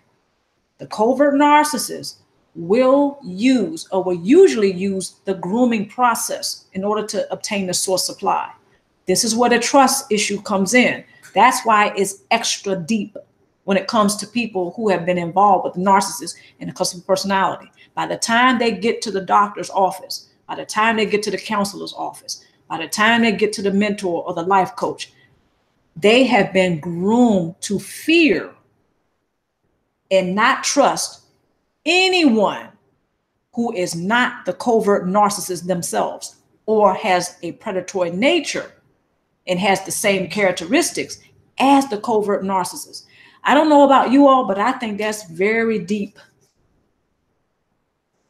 So the covert narcissist, usually they will groom another individual to fear and not trust anybody that is not him or her. That's how deep that distrust goes. So by the time you get to the counselor's office, you get to the mentor's office or whatever, that distrust is so deeply ingrained, and it is combined with the fear of not trusting and not having that relationship. Some people will prove themselves trustworthy. However, they may be rejected by the person who used to have the relationship with the covert narcissist, simply because of that grooming process that I was just talking about. So this is how deep that distrust goes. And it is very challenging to work through. That's the little extra. There's a lot of people on the planet that has trust issues. However, those individuals where it's a little bit extra when it comes to the distrust is because they've been involved with the cluster B personality and or narcissist. It's just a little bit extra. It goes a little bit deeper. The distrust is a little bit deeper because they were groomed to fear and distrust anybody who is not the covert narcissist, who is not the narcissist, who is not the cluster B personality. So anybody else, it's almost like if you can picture the cluster B personality, the narcissist, or, the covert narcissist telling you, hey, don't trust anybody else unless it's me. It's the same thing. So when that person is being groomed by the covert narcissist, this is what's happening. They're being conditioned. They're being trained. So a particular program is being downloaded into the subconscious mind. So by the time that person, again, they're dealing with everybody else. You could talk about the mentor, the clergyman, the counselor, the therapist. By the time they get to those people, they're already going to have a predisposition to not trust that person, even though that person may be trustworthy. This is very deep. So this is where that extra distrust comes in. The cluster B personality and the narcissist, but we're talking about the covert narcissist right now. They will use the grooming process to download that particular programming into the subconscious mind of the source supply and say, hey, don't trust anybody else unless it's me. Everybody else, don't trust them and run away from them. You have to fear them. I'm the only one that you can trust. I'm the only one, I'm not going to hurt you. And all the while they're hurting you in very subtle ways. We're talking about the covert narcissists. They're hurting you. They're causing damage. They're causing trauma, but in a very underhanded, subtle way. So, in fact, some people, unfortunately, it works. They don't trust anybody else, even though they may have proven to be trustworthy, because the covert narcissist said, don't trust it. It's embedded in their subconscious mind. We are creatures of habit. We tend to look for what's familiar. That's familiar. Some people who have been involved with a covert narcissist, that's familiar to them. That is only looking at the covert narcissist as their, I guess, refuge, or a person that they can trust. They want to trust. You can even say that. They want to trust, but they know deep down they can't trust. But that's where the trauma bonding comes in, especially if the covert narcissist is a parent. It's very deep. And I had that epiphany years ago. It's like, you know what? I have been taught not to trust people that are trustworthy. But there I am rejecting them. And there's a potential for a healthy relationship, but I'm rejecting it because the covert narcissist, the cluster B personality, the narcissist, a person with a predatory nature, has taught me the grooming process. They have taught me not to trust anybody unless it's them. I have been taught to fear everybody unless it's the person that groomed me. I hope that makes sense. It's very deep. So this is where the extra comes in when it comes to trust. This is why also some people, they won't even start their healing process. They won't even begin the support base because of that, again, how deep that distrust goes. And a lot of people miss this. I'm not saying that they don't know that they have a trust issue. I'm just saying sometimes the root cause of that distrust. Why is it so extra? Why is it so deep? A lot of us just, we're unconscious to it. But again, I hope that makes sense. So there's, those are the both sides there. Why, some children who are, some adult children from narcissists, or narcissistic parents or cluster B personality parents, why sometimes they are encouraged to work the support base and they do quite well. And then you have the other side. Again, they don't even begin to trust. They don't begin to try or learn how to trust, not even themselves, because again, they're not working the support base. They don't trust it. They're not going to even start the support base. They're not going to begin their healing process. Okay. So I hope that makes sense. And of course, you all can ask me questions. If I don't get to your question during the live stream, please email me your questions. But during the live stream, make sure in the chat room, you place all caps for your questions. Okay. All right. Due to processing and working through layers of trauma, possibly since childhood, when one demonstrates being trustworthy to those who also have abandonment issues, trust may not be as easily established. Again, just like I mentioned, it's very deep how that distrust, it's very deep.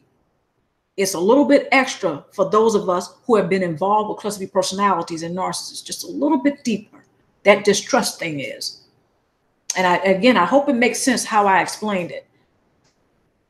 It's just very deep. So due to processing and working through layers of trauma, there are layers of trauma. A lot of times when you're dealing with the narcissist and cluster B personality, the covert narcissists, again, they're so slick. Their crazy making is just very diabolical. How can one not end up having layers of trauma? It's inevitable. I'm not trying to sound grim, but the bottom line is when you're dealing with the covert narcissist, your trust will be violated. Absolutely. There's no way around it. And especially when you're talking about somebody who may have been involved with a covert narcissist since their childhood, especially if this is their parent, then we're talking about trauma bonding. And that's very difficult to work through. That's also how the layers of trauma come about, because a person may be diagnosed with post-traumatic stress disorder, but I usually like to say post-traumatic stress injury.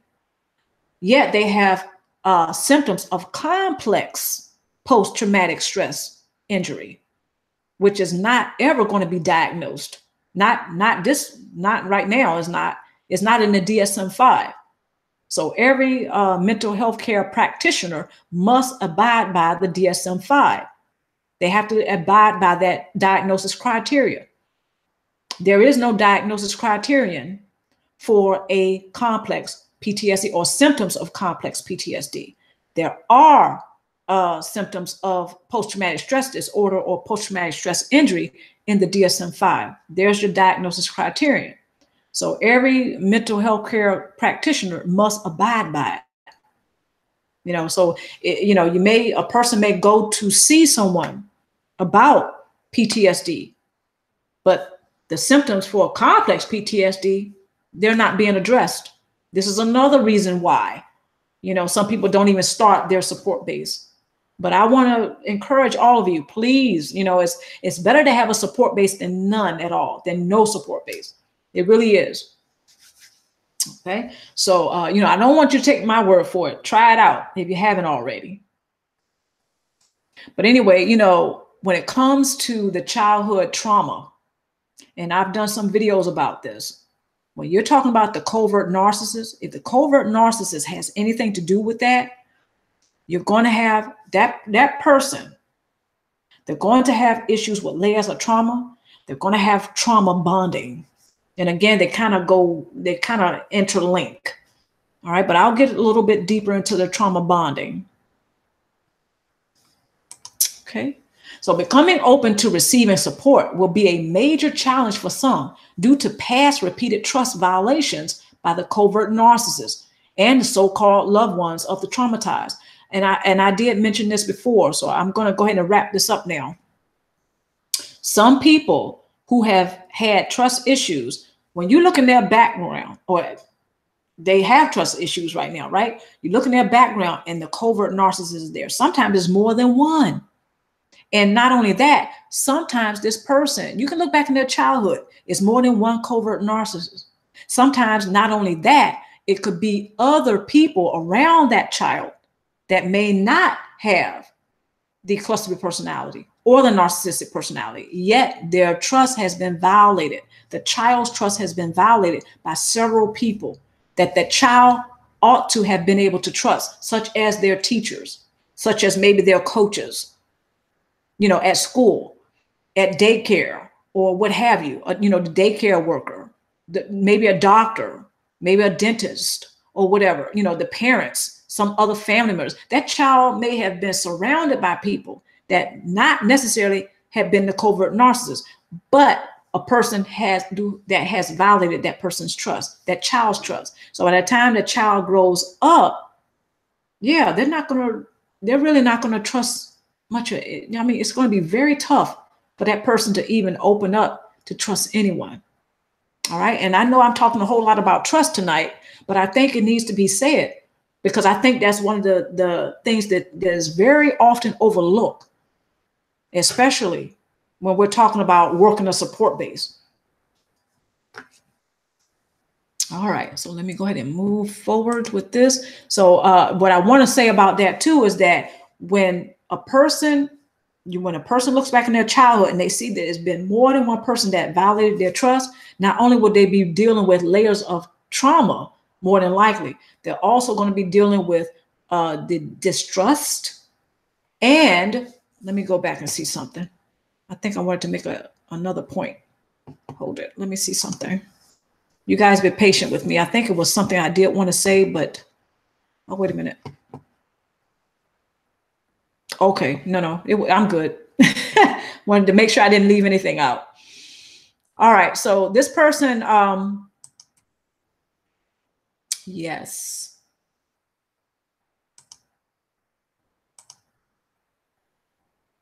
All right. Yeah. So they're going to be dealing with, again, layers of trauma, the trust issues, because simply they have been traumatized.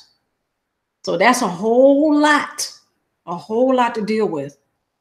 You know, that's why it's not surprising to me that some people, they find it very difficult, you know, to even start the support base, not just because they may be having some difficulty finding the right, you know, people that will support them. It's not just that. It's also because they have the trust issue, the extra with the trust. A lot of people, even if they don't have a narcissist in their life or ever have had a narcissist in their life or the cluster personality, you know, a lot of us have trust issues, period. But again, those of us who have been involved with a cluster personality or narcissist, the trust factor or the trust issue is just a little extra. Okay, so it is impossible that some individuals, pardon me, it is possible that some individuals have been groomed by the covert narcissist to fear and not trust others if they are not the covert narcissist, just like I was saying before, therefore influencing him or her to repeatedly invest in dysfunctional relationships while sacrificing themselves for those who have a predatory nature. So see, the rabbit hole gets even deeper. Because not only does a covert narcissist groom, say, a particular child to fear everybody else except him or her, okay? Not only that, again, this is what we're talking about, the subconscious mind, the programming that was downloaded in that child's subconscious mind. The child is, due to the grooming process, that child is systematically being set up to be their own worst enemy. In other words, they can be very self-destructive as they become older, because it's almost like their only lifeline is the covert narcissist. And the covert narcissist is quite a beast. And other people, you know, say the child, you know, grows up, the child goes out into the world and they interact with other people. They're going to be afraid of everybody. They're not going to trust anybody except the covert narcissist. And again, the subconscious mind, the programming that was downloaded by the covert narcissist into the subconscious mind. We're talking about the grooming process here. So that particular child grows up, and when they go out and they may want to have, see, we're human beings, we're creatures of habit. We seek what's familiar, even if it's very toxic to us. And it's hard to break up out of that. It's not impossible, but it's very challenging to break up out of that. So, you know, we're creatures of habit, but not only that, we human beings, naturally, we want the connection. The covert narcissist grooms that child to not do what's natural. How cold is that? That child is being groomed to go against what he or she finds natural, or against what's natural. That is to not trust anybody, to see everybody as the enemy. Even people who they have already proven to be trustworthy to him or her. Oh, I'm going to keep my wall up. Even though that person is trustworthy, I'm still going to keep my wall up. This is what the covert narcissist sets into play by the grooming process. So the child has that particular programming in their subconscious mind. And it can be changed. The programming can be changed. It can be deleted. It can be changed. We're creatures of habit, though. We stick with what's familiar, even when it may be toxic. It may be dysfunctional. This is often why a lot of people who have been groomed by the covert narcissist, especially as children, everything I just explained about the distrust and not trusting and actually fearing everybody except the covert narcissist due to the programming in the subconscious mind. See, it goes deeper because that person not only has had their feet set upon a path of destruction, okay?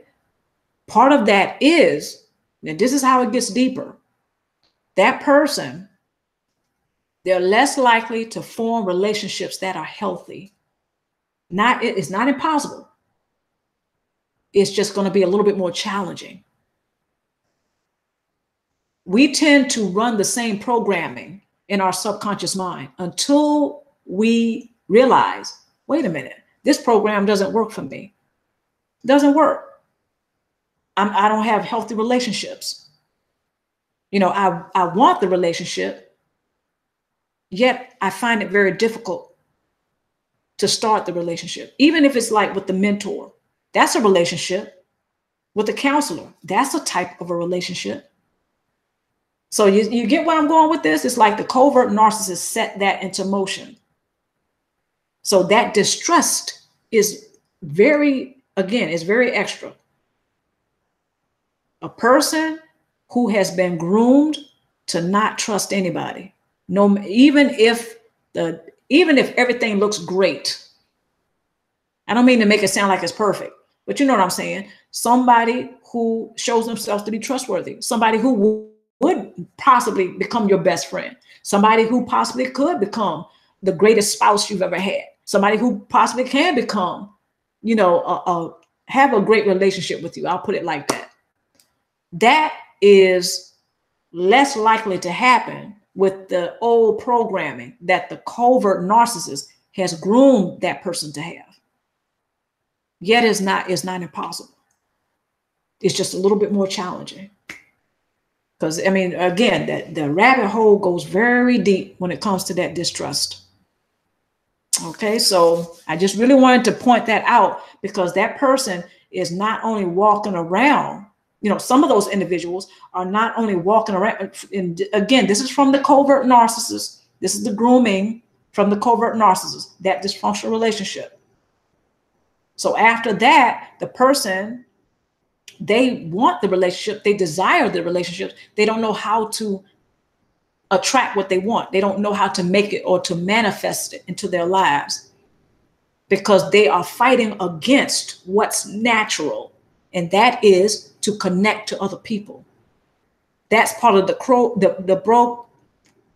can't even talk now. That's part of the programming from the narcissist, from the covert narcissist. That's part of the program that was downloaded, is to go against what's natural, and that is to connect to another human being. So it's just very deep, I think, you know, and it's like, on one hand, you know, they want the relationship. On the other, they do everything in their power to make sure it doesn't happen, all because they were groomed by the covert narcissist. So it's a very vicious cycle.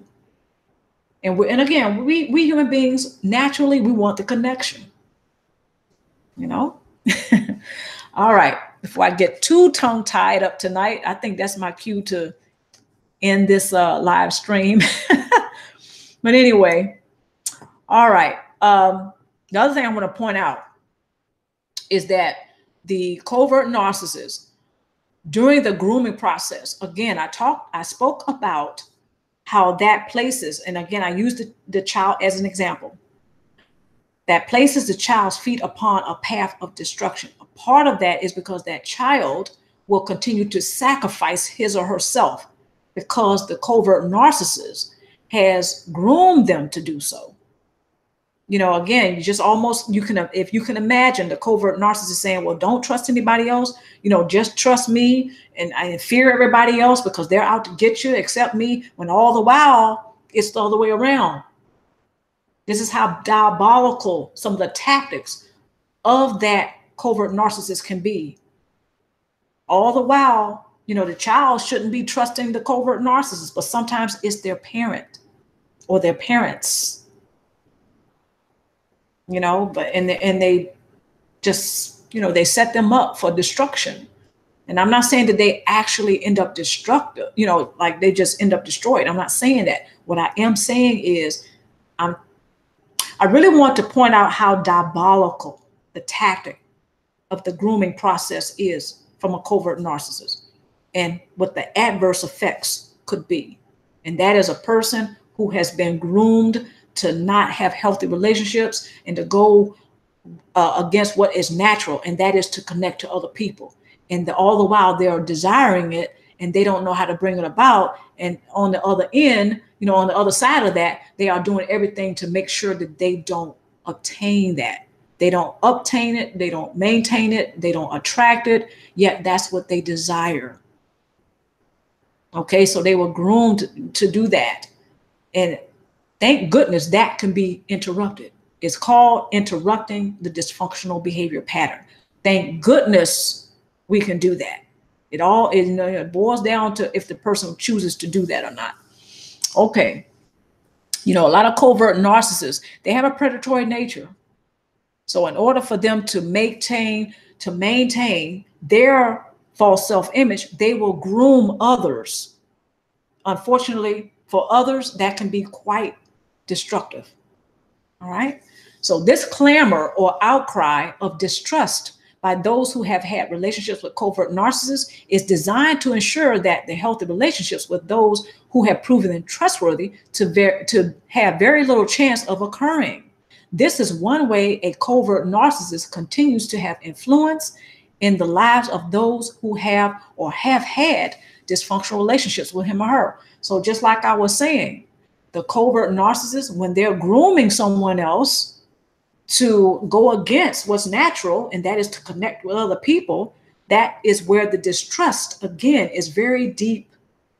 All right. It's like on one hand, they want to connect to other people, but on the other, they're doing everything that they can to make sure it doesn't happen because figuratively speaking, the covert narcissist is the Wizard of Oz, or they're the god. Okay. So it's just, it's very twisted. The covert narcissist, especially if they can get to a child, they will groom that child to, and just place their feet on a path of destruction. And all the while they're sacrificing themselves. And the covert narcissist gets supplied. It's just very twisted. All right, let's move forward. First tool.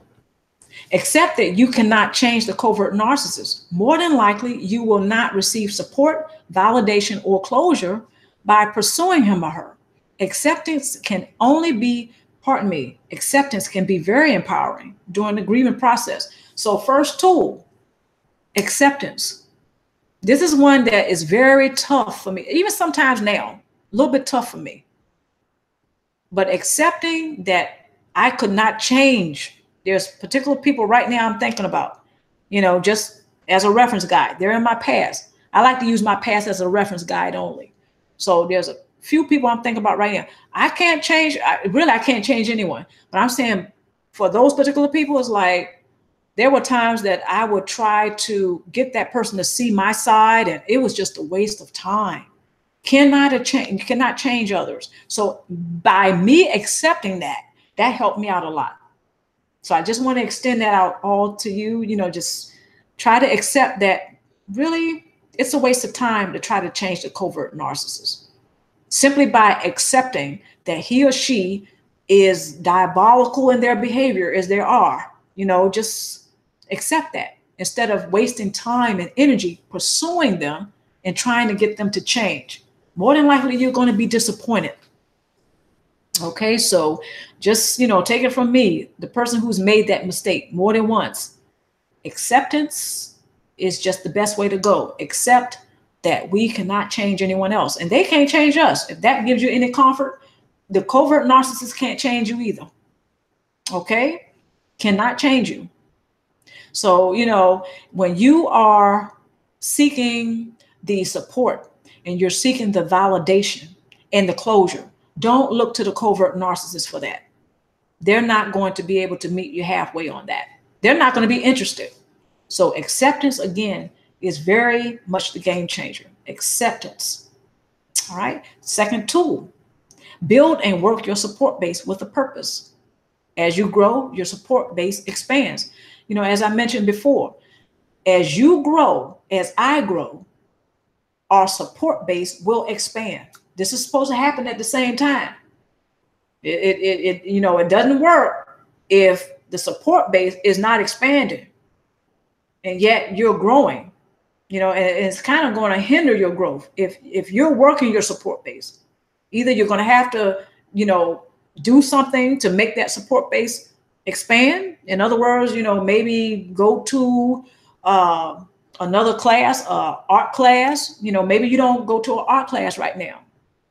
The art class I find very therapeutic. A lot of people go to art therapy, you know, and I'm not selling this to you. I'm just explaining and just, you know, want to talk to you about that. It's not just going to a counselor or a therapist, the traditional just going to the counselor and therapist. A lot of us know about that. There's other things that go into a support base, such as I just stated before, going to yoga, going to, you know, taking some swimming lessons, you know, going to a hand dance, you know, just doing certain things, you know, just setting the pace for yourself. Your healing process and your healing is not a contest. You know, it's not a contest. So when you're seeking the validation and the closure and the support, don't look to the narcissist or cluster personality. But not only that, when you're working your support base, the narcissist and cluster personality, they have no room in your support base. And more than likely, if they are a part of your support base, they may be the weak link in your support base. This may be one of the reasons why, you know, the support base is not expanding, because the narcissist or cluster personality may be, you know, in there somewhere. You know, so as you grow, your support base is supposed to be expanding at the same time. If that's not happening, it's time to reevaluate, you know, that support base and find out, you know, what else maybe you can add to or maybe take away from the support base to make it work a little bit better for you. Some people have too much on their plate when it comes to the support base. I made that mistake before, you know, got too much going, having too much going on. Whereas, you know, I'm doing all these things or being a busy bee, but not being productive. Nothing was really, you know, happening. So it can be that way too.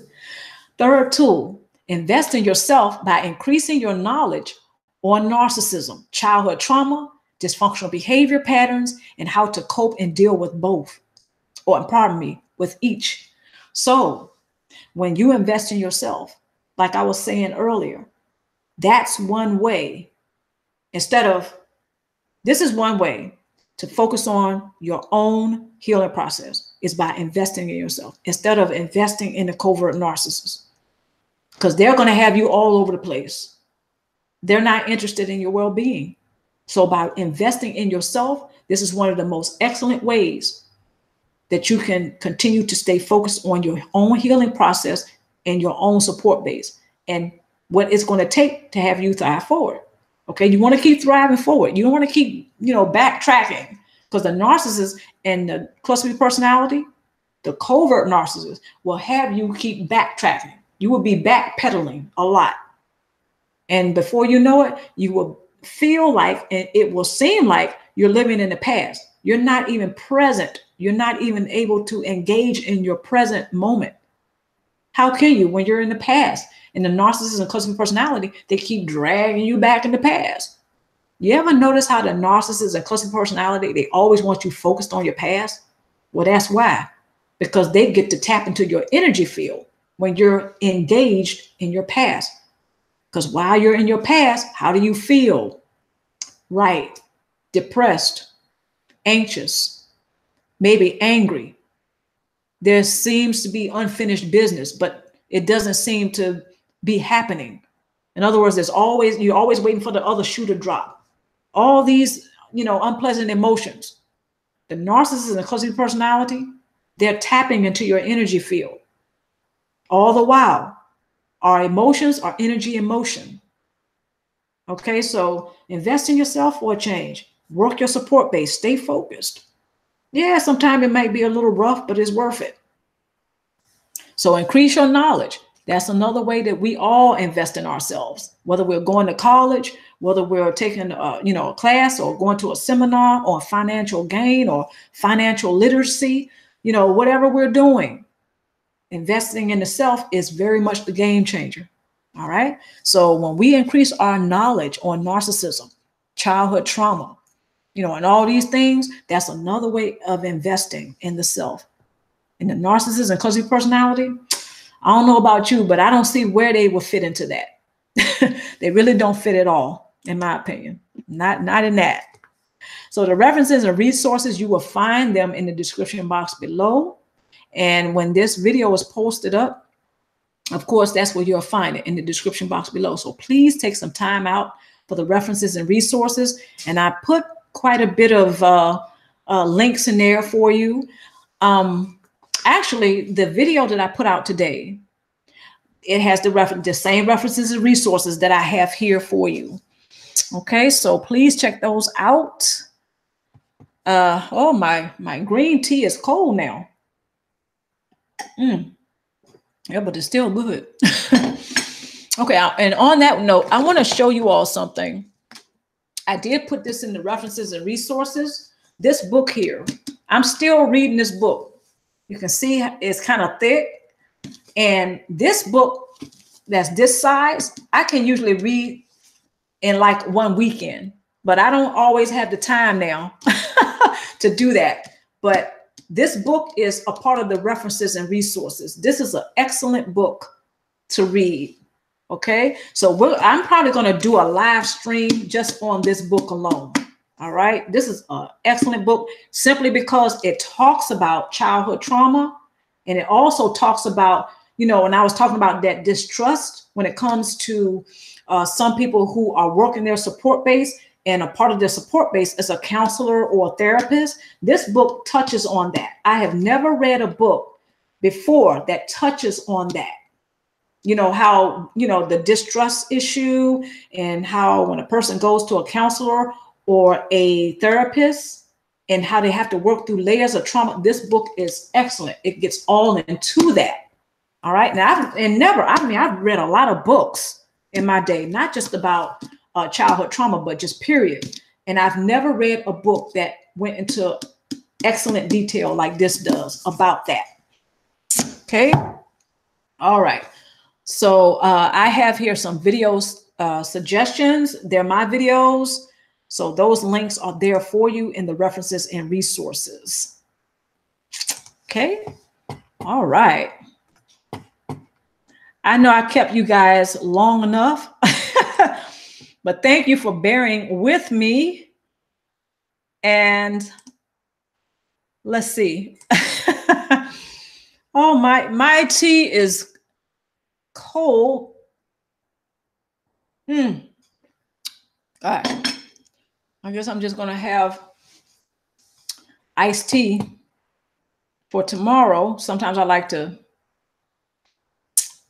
save my, you know, like for leftovers and stuff. I'll just have that tea tomorrow. Okay.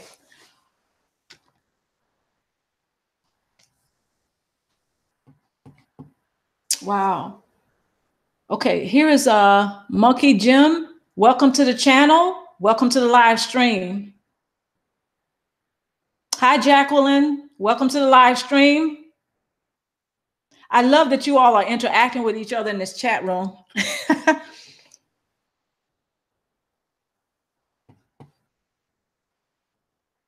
Anna 777 says, make tea lemonade. Yeah.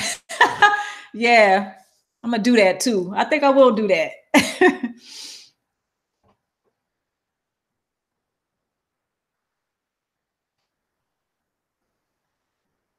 I'm just reading over some of your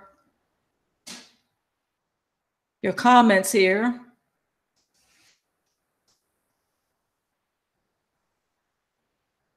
Wow. Monkey Jim says, mine was addicted to trying to make me believe that I'm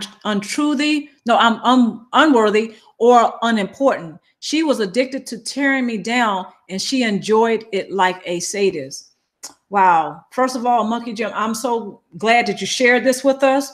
And yeah, my heart goes out to you that you went through that, but you're here right now. So that's a good thing. You made it. You're here. Write the epilogue to your story, right?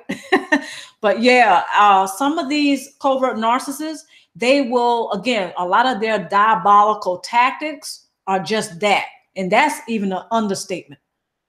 You know, they can do a lot of sick and terrible things to other people just for the source supply. Welcome to Luminousz star Brittany Miller. Thank you for joining us for the live stream tonight. Hello, Top Quality. Welcome to the live stream.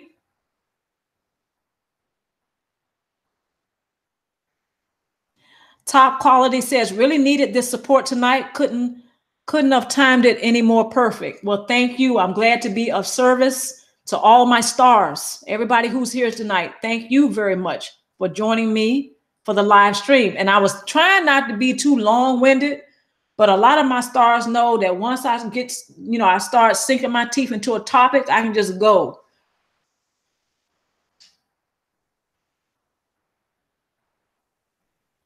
Okay, let me scroll up here for a minute. I'm gonna scroll up a little bit and see if there are any questions, because if there's not a lot of questions, it's 10 o'clock Eastern time, and I'm about to wrap this up. So I just want to see if there's any questions. And if I missed your questions, my apologies, forgive me. Send the questions to my email, all right? Let's see, tonight, Thursday, tomorrow's Friday. I will be checking my emails within the next couple of days. So this weekend, I'll be able to get to your, emails. Tomorrow I have an early day, so I probably won't be able to get to it tomorrow. So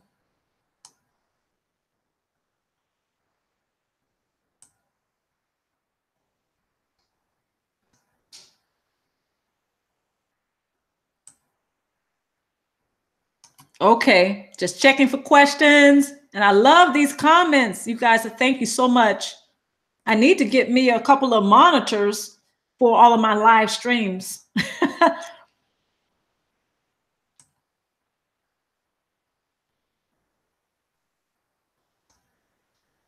Okay. Welcome to the live stream. Don't worry about it. Thank you so much for joining us.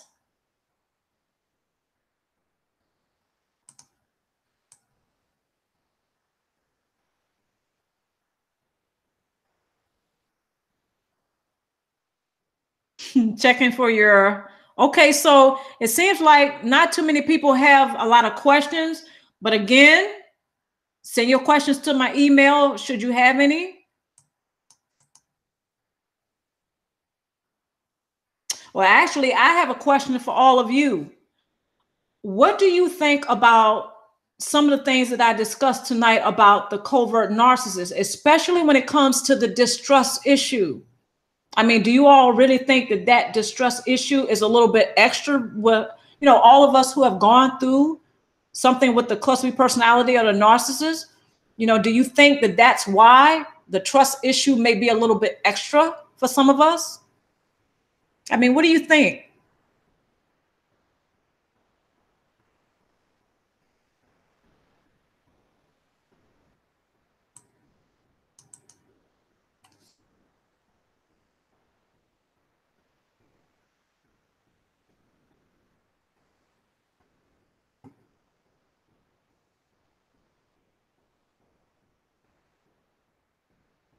Janessa. Hi, Janessa. Thank you for joining us tonight. Janessa. Thank you for joining us tonight for the live stream.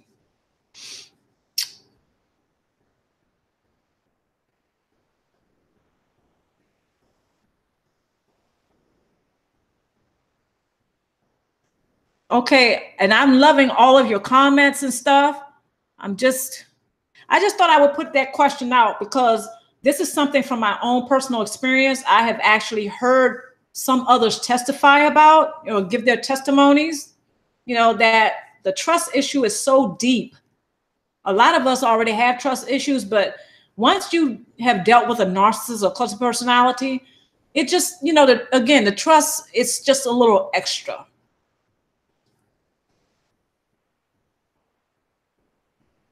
So Brittany Miller says, yes, I do, because my mother hurts me quietly. And again, the covert narcissists, thank you for sharing that.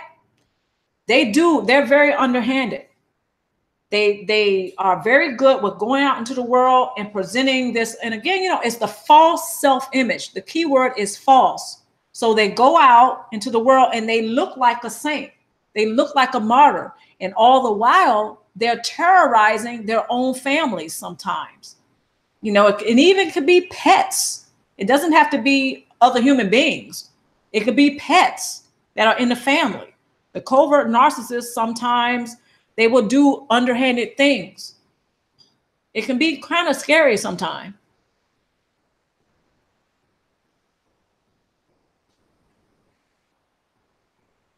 Okay, Janessa asks, what do you do when covert narcissist is trying to break no contact, but there is no more trust?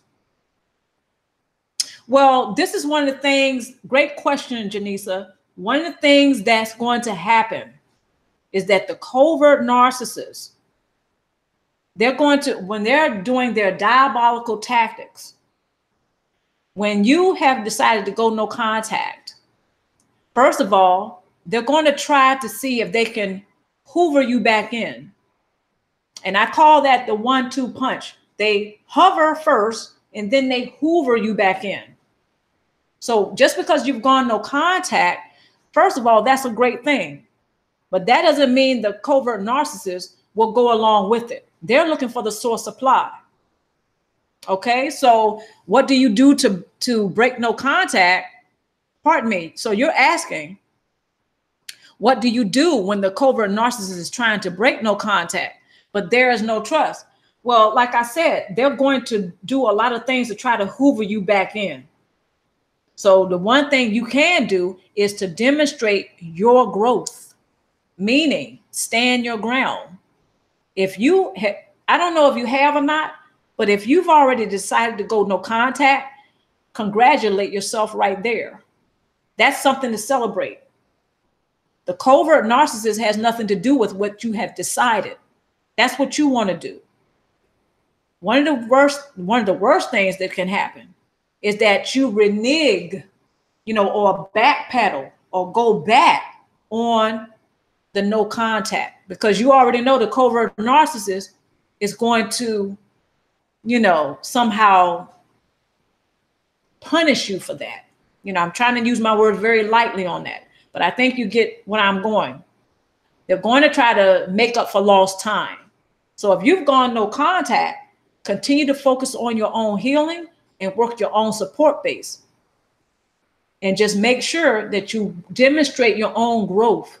Just demonstrate. You don't have to go back and forth with them, arguing back and forth, talking on the phone back and forth, email back. No, cut all that out. Cut that out. No contact means just that. No contact. Stay focused on your own healing. Stay focused on your own life. What are your priorities? What are your passions? What do you want to do? It's up to you, so stay focused. Demonstrate your growth. Meaning, where are you right now? Don't argue back. You don't have to do that. Just demonstrate your growth. Actions speak louder than words. Demonstrate your growth. Narcissism clustering personalities, they usually cannot tap into the energy fields of people who practice self-preservation, assertion, personal boundaries, and emotional discipline. That's a narcissist repellent. I say do that. If all else fails, use the narcissist repellent. Okay? Thank you, Janessa, for the question.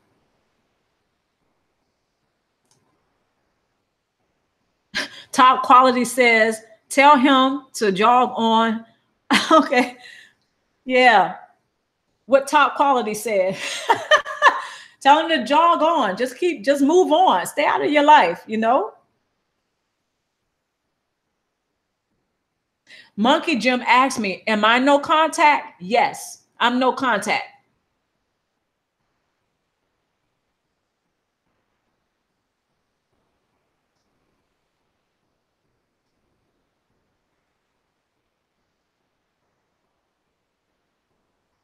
Monkey Jim asked me again, are you no contact with family?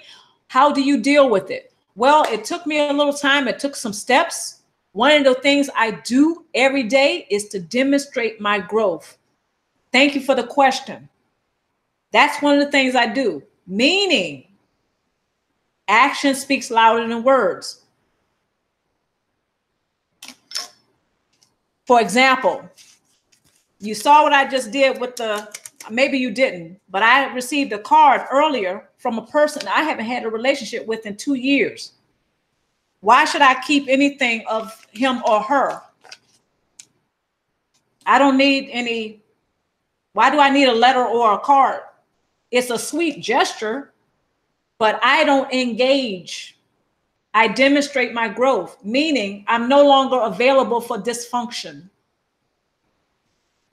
I'm not available for dysfunction. A person who does not respect your wishes of no contact is a person who's operating from dysfunction. They're offering you dysfunction. Even if that's a family member, a person who used to be your best friend, an ex-lover, whoever it may be. Once you have made it clear to him or her that you are no longer engaged in dysfunction, you're not having a dysfunctional relationship with him or her, and they don't hear it, it's a no. I don't engage. So a person sending me letters, sending me cards, sending me gifts after I've made it clear that the relationship is over is a person who's operating from dysfunction, and I don't make time for, even if it's a family member. Now, to go deeper, one of the things that I do to put some respect on my family lineage is I study my family history. Nobody in my family can stop me from doing that. We're all from the same family tree. Therefore, we're connected at the root. We're growing in different directions. That's where the branches come in. We're growing in different directions, but we're still connected at the root. So I can still put some respect on my family lineage without being invested in dysfunction. Hope that makes sense. So that's some of the things that I do. It took me a little time to get here, but it works for me. It helps me to stay focused on my own healing. It helps me to stay focused on my own life. And at the same time, I can put some respect on my family lineage. And believe it or not, for me, one of the best ways to continue to love and have compassion at a distance for my family who want to continue to have a dysfunctional relationship with me is to study my family history and to respect it, not respect dysfunction. One of the best ways to represent my family lineage is to break the cycle of dysfunction. That means denounce dysfunction.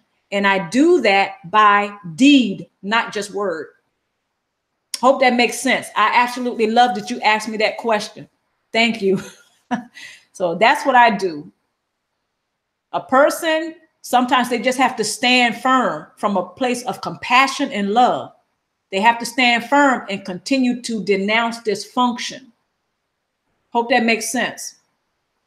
It's not always easy, and at first it's not, but it gets a little bit better as you go on.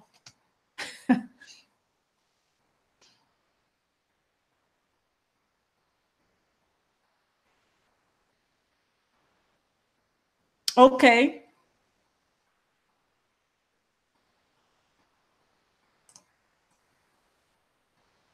Jacqueline says, my parents left me in recovery room after cancer surgery.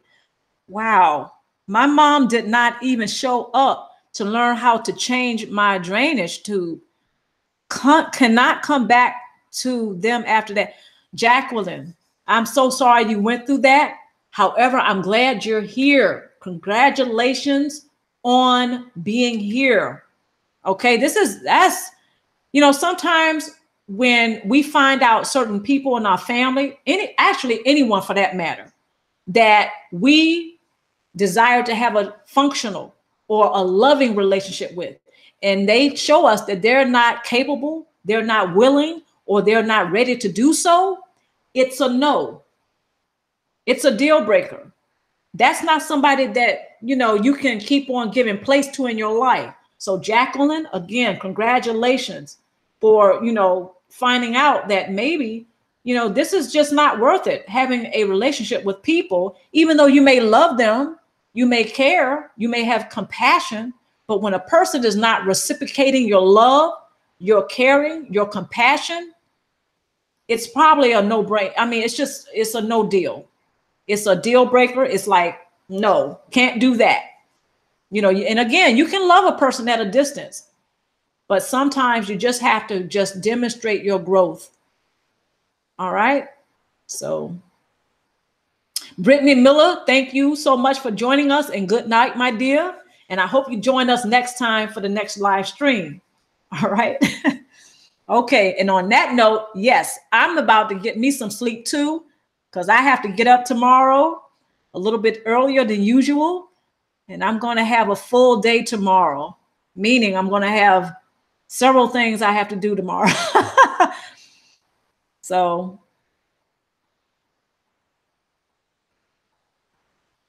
Mary Amen El Bay. Is it Mary Amen El Bay? Thank you so much for joining us tonight for the live stream. And welcome to Luminous Star. Yeah. Mary makes a great point. Narcissists, people, and family absolutely cannot care about you with illnesses like fibromyalgia. Oh, I got you. And lupus. Yeah. Yeah. And actually, I know someone who's been diagnosed with lupus. And actually, I know two people. And I'm telling you, it's just, yeah, it's difficult. You really can't care for anyone else. But let me tell you something on the flip side of that. If a covert narcissist has, for instance, if they have lupus or any other illness, they will use that in order to gain source supply. Now, I'm not saying that they don't have the illnesses and they don't have the symptoms, and sometimes it's very bad for them. I'm not saying that. What I'm saying is that the cold part about it is that the covert narcissist will use that to obtain source supply, which is very diabolical in my book.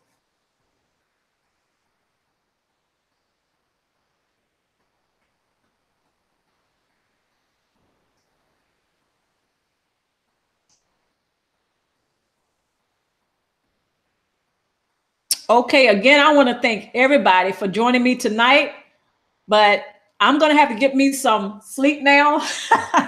And I went on a little bit longer than I had planned, but I really had a good time. And from all your comments, it seemed like you enjoyed this live stream as well. And I'm going to be bringing up some more vlogs for you all. So check those out for this weekend. There's going to be more videos. Every Thursday and every Sunday, I usually try to drop a few videos for you all. Now, I may skip a Sunday or I may skip a Thursday, but usually every Thursday, every Sunday, I'll drop something for y'all. Okay, I'll drop some of the videos. And of course, I'm still going to have the vlogs every now and then. Okay. Until next time, I want every last one of you to take care of yourself. And there's going to be another live stream coming up, probably within a week or two. I'm getting a little bit better about the live streams now. So stay tuned for more vlogs, stay tuned for more videos, and stay tuned for more live streams. Until next time, all of you, my stars especially, mwah, take care of yourself and be good to yourself. All right. On that note, I'm going to get me some sleep. All right. Okay.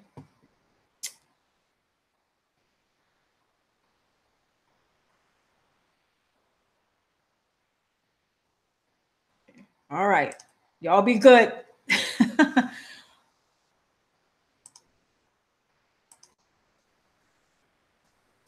All right.